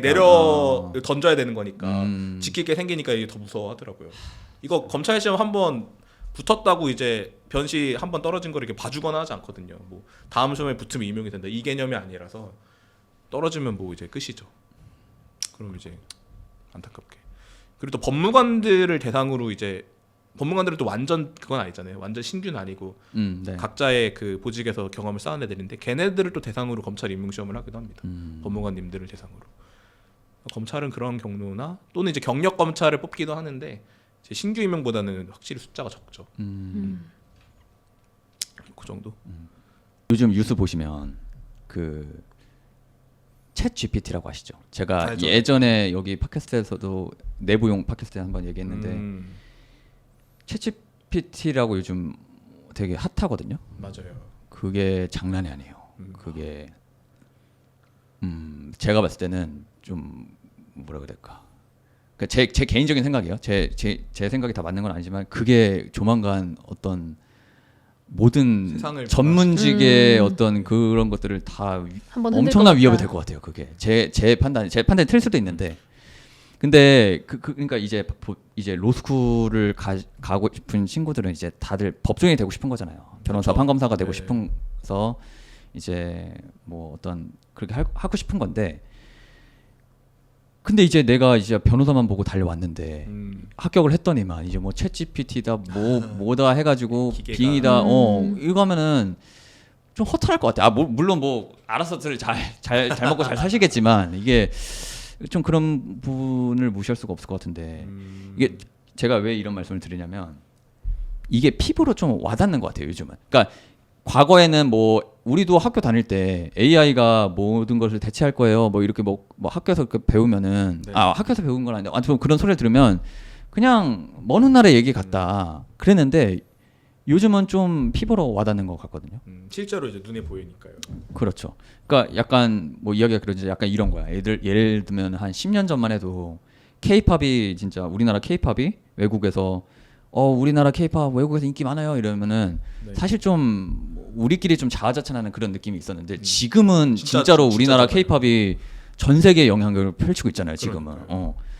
약간 그런 느낌이에요. 피부로 와닿으니까 그게 느껴지는 느낌인데 이게 이 챗 GPT라는 어떤 AI 인공지능이 정말 모든 걸 다 대체하고 있다는 그게 좀 피부로 와닿아서 제가 항상 이런 얘기를 자주 하거든요. 여기 팟캐스트 어떻게 생각하세요? 그러니까 변호사 시장의 미래가 어떨 것 같으세요? 네. 미래까지. 네. 일단 저는 변호사 된 지 이게 길지도 않고 경력이 짧아서 잘 모르겠긴 하나. 근데 만약에 제가 로스쿨생이었으면 그렇게 겁을 낼 수도 있을 것 같아요. 왜냐면은 시험이라는 게 뭐 외워서 쓰는 것도 있고 분명히. 그리고 시험은 어쩔 수 없이 답이 있는 거니까 좀 딱 맞는 것들이 있어요. 근데 실제로 실무하면서 소송을 해보니까 딱 맞는 걸 찾는 경우가 거의 없더라고요. 그래서 판례가 있어도 내가 지금 실제로 수행하는 거랑은 사실관계가 매우 다르고 그래서 만약에 AI가 뭐 도움은 될 수 있을 것 같아요. 나의 뭐 논리를 구성하는데 근거를 찾는 데 도움은 될 수 있는데 그게 AI가 뭐 완벽하다고는 할 수 없는 게 어쨌든 인간 삶을 살아가는데 결정을 또 인간이 하는 거니까 그래서 변호사 시장이 뭐 변호사가 필요한 변호사 수가 줄 수는 있을 것 같은데 변호사 자체가 필요 없다 이렇게 되지는 않을 것 같아요. 저는 실제로 GPT 이렇게 써봤거든요. 네. 뭐 이런저런 용도로 아직 한글은 그게 이제 답변이 뭐 정보가 많지 않아서 제한적이긴 하지만 제가 영어가 안 돼서 한글로만 하지만 뭔가 이렇게 딱 떨어지는 답을 내놓지 못하는 경우가 아직까지. 근데 사실 그게 뭐 아직 발전이 덜 돼서라고 할 수도 있지만 저는 생각하기에는 사실 세상 일이라는 게 딱 그렇게 너가 틀리고 너가 맞아. 뭐가 A는 A고 B는 B야 이렇게 딱딱 떨어지는 건 별로 없다고 생각해요. 어느 정도 다 이제 흐릿한 회색 어느 지점에서 이제 보는 사람에 따라 조금씩 다르겠지만 그 안에서 이제 어딘가에 맞다고 생각하는 지점을 판단을 하는 거고 이제 재판이라는 것도 당사자 둘이 나와서 그 회색의 어딘가가 맞다고 서로 이제 여기가 맞네 여기가 맞다고 주장하는 거고 그 누군가도 결정을 내려줘야 되니까. 근데 이제 GPT도 이렇게 딱 떨어지는 대답을 꼭 이렇게 해주는 건 아니더라고요. 물론 시간이 지나면 어떻게 될지 모르겠는데 그리고 결국은 또 하나가 이제 질문을 사람이 하는 거니까 네. GPT는 알아서 찾아주는 건 아니잖아요. 결국 물어보는 사람에 따라서 다른 대답이 나올 수도 있는 거니까 뭐 언젠가 더 먼 미래는 모르겠지만 당장은 이 GPT에 휩쓸려서 전문직들이 조만간 사멸하게 될 것이다. 저는 그렇진 않을 것 같고 안 그랬으면 좋겠다. 저도 밥은 먹고 살아야 되기 때문에. 그러니까요. 네, GPT 딱 떨어지게 대답하지 못한다는 거 제가 뭐 물어봤었냐면 처음에 이것저것 물어보다가 그 메시 호날두 물어봤어요. 네. 메오 대전 메시 vs 호날두 이렇게 영어로 물어보니까 진짜 답이 엄청 길게 나와요. 뭐 메시는 어떤 선수고 어떤 선수고 호날두는 어떤 선수고 쭉 길게 나오는데 그래서 결국 누가 더 낫다는 거야 물어보니까 그 대답은 안 해주거든요. 그리고 뭐 이거는 그냥 웃자고 소개한 얘기지만 저는 법률에서도 그럴 것 같습니다. 저희도 이제 업무 중에 사이버 상담이라는 업무 하는데 그 그렇죠. 글로 이렇게 답변을 쓰는데 제가 생각하기에는 이거는 이렇게 될 것 같다.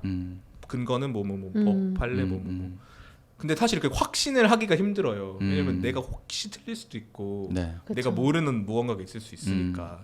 반대의 경우에도 맞죠. 이거 안 될 것 같은데요. 안 됩니다라고 하기가 힘들어요. 왜냐면 누군가 또 다르게 생각할 수 있으니까. 근데 AI는 그 부분을 과연 명확하게 이렇게 딱 잘라서 흑백으로 판단이 가능한 것인가. 결국 판결이라는 거는 흑백이거든요. 그렇죠. 지거나 이기거나 흑백인데 뭐 일부 이렇게 금액의 조정 같은 게 있을 뿐이지. AI가 그 부분까지 할 수 있을지는 저는 잘 모르겠고 특히 또 이제 양형 같은 거는 이제 유죄냐 무죄냐까지는 판단할 수 있어도 뭐 유죄면 어느 정도의 형을 받아야 되는지 이거는 AI가 어떤 뭐라 그래야 될까 질적인 요소라고 할까요? 정성적인 요소 그 사건에 대한 그런 부분까지 이제 고려할 수 있을지 1과 0으로 된 숫자가 아닌 어떤 디테일한 부분 사실까지 고려할 수 있을지는 잘 모르겠습니다. 제가 이해도가 낮아서 인공지능에 대한 이해도가 낮아서일 수도 있는데 뭐 몇 번 이렇게 GPT 가지고 놀아보니까 좀 그런 생각이 들더라고요. 아직은 좀 이르지 않나? 언젠가는 휩쓸려서 우리가 사라질 수도 있겠지만 아직은 모르겠다. 저는 써보고 그런 생각 받았어요.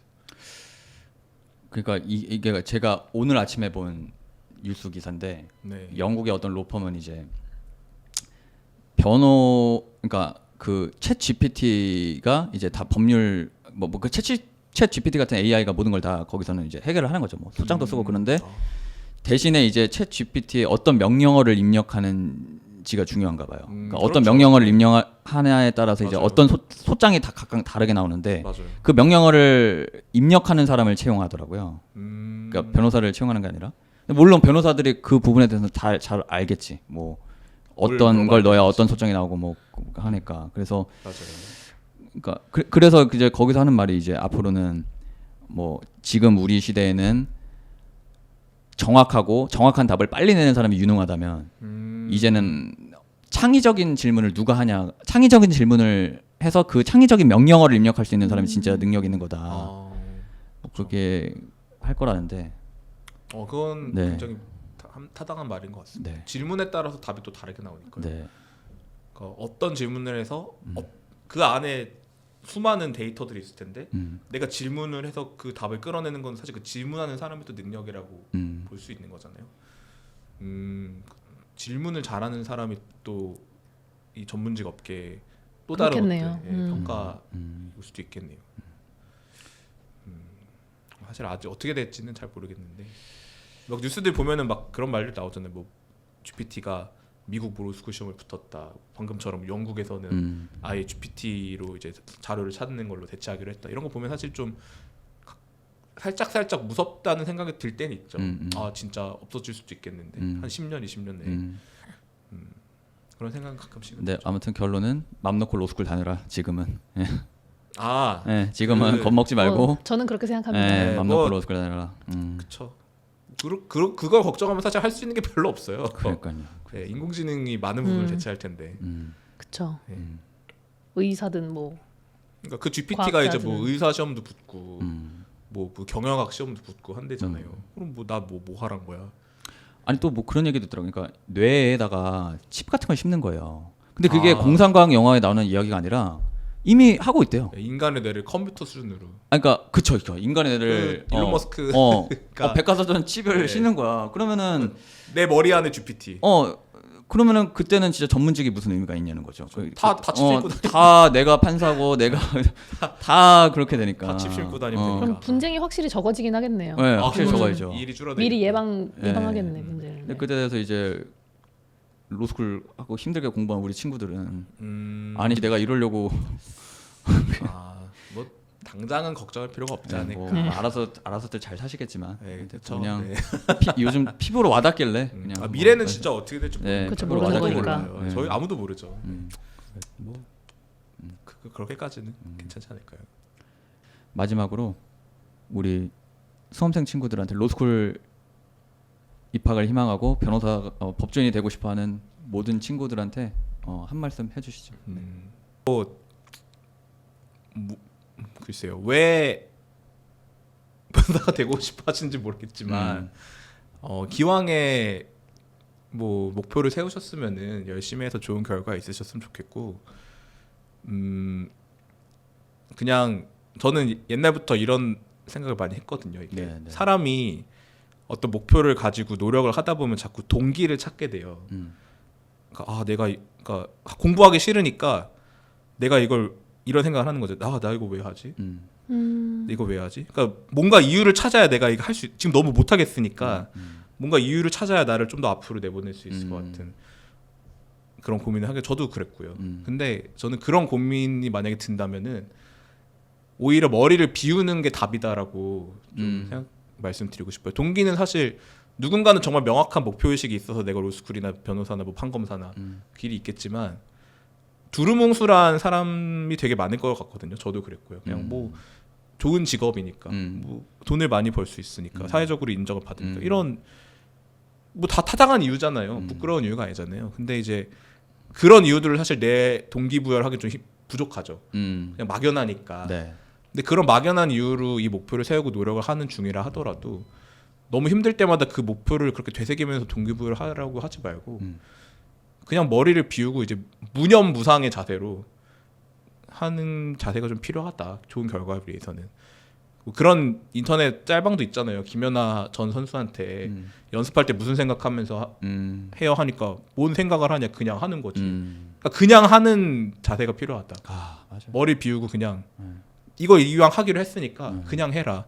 근데 그것조차 안 되고 내 도저히 이걸 해야 할 이유를 못 찾겠다? 접는 게 맞죠. 그러면 그러니까 무상의 자세로 노력하는 게 좀 필요한 것 같다. 저는 옛날부터 그런 생각을 많이 했습니다. 네. 힘내시면 좋겠네요. 네. 그리고 그러니까 저는 사실 뭐 어떤 직렬에서 어떤 업무를 하고 싶다 이런 구체적인 생각은 없었고 네. 대학 졸업할 때쯤 되니까 사실 지금 당장 직장에 가서 일하는 건 자신이 없고 네. 근데 저는 좀 공부하는 걸 좋아했어요. 네. 그래서 와서 하게 됐는데 생각보다 잘 맞아서 쭉 했는데 해보니까 일을 해보니까 계속 새로운 거에 대해서 공부하고 이런 게 좀 재밌거든요. 네. 그래서 만약에 자기가 좀 새로운 거를 좋아하고 이 일이 되게 잘 맞을 것 같고 뭐 그 자기가 변호사 됐을 때를 생각하면서 하시면은 더 힘이 날 것 같고 그럴 것 같습니다. 화이팅 하십시오. 네. 제가 두 분한테 부탁을 하나 드리면은 이제 이 영상 올라가면 댓글에 이제 그 로스쿨 들어가고 싶어하는 친구들이나 변호사 되고 싶어하는 친구들이 이제 아마 댓글 같은 걸 좀 달 것 같아요. 뭐 여러 궁금한 점들이 있을 수 있잖아요. 네. 근데 뭐 그 부분에 대해서 한 3, 4일 정도 한번 그 기간을 정해서 그냥 뭐 답변하실 수 있는 부분은 좀 답변해 주시면 친구들이 더 많은 정보 얻어갈 수 있지 않을까 그렇게 생각을 합니다. 네. 네. 해주실 거죠? 네. 알겠습니다. 해주시죠. 네. 그래서 할 수 있는 만큼. 뭐 유 변호사님, 백 변호사님, 뭐 이건 어떻게 하냐, 뭐 이렇게 친구들 물어볼 거예요. 그러면은 또 그거에 답변을 또 안 하면 좀 너무 우리가 냉정하니까. 네. 그래서 따뜻한 답변. 저희가 아는 선에서 답변 드리도록 하겠습니다. 네. 오늘 두 분 나와주셔서 너무 감사드리고 참 세상이 좁다는 거 다시 한번 느꼈고. 제가 뭐 저도 뭐 연결고리를 만들고 싶네요. 연결고리요. 제 군대 있을 때 제주도로 전지훈련 갔었습니다. 그 연극을 저도 제주도 한 3번 놀러 간 적 있어요. 그래요. 네. 아무튼 뭐 연극을 만들면 되는 거고. 네. 또 멀리서 백 변호사님도 제주도에서 비행기 타고 날라와 주셔서 정말 감사드립니다. 그러게요. 쉽지 않은 일인데. 조명이 오늘 하다가 나가가지고 좀 제가 신뢰를 범한 것 같은데 참 죄송합니다. 제가 아닙니다. 편집할 때라도 좀 밝게 한번 해볼게요. 완벽하게 준비를 했어야 되는데 오늘 나와주셔서 너무 감사드립니다. 항상 행복하세요. 감사합니다. 감사합니다. 감사합니다.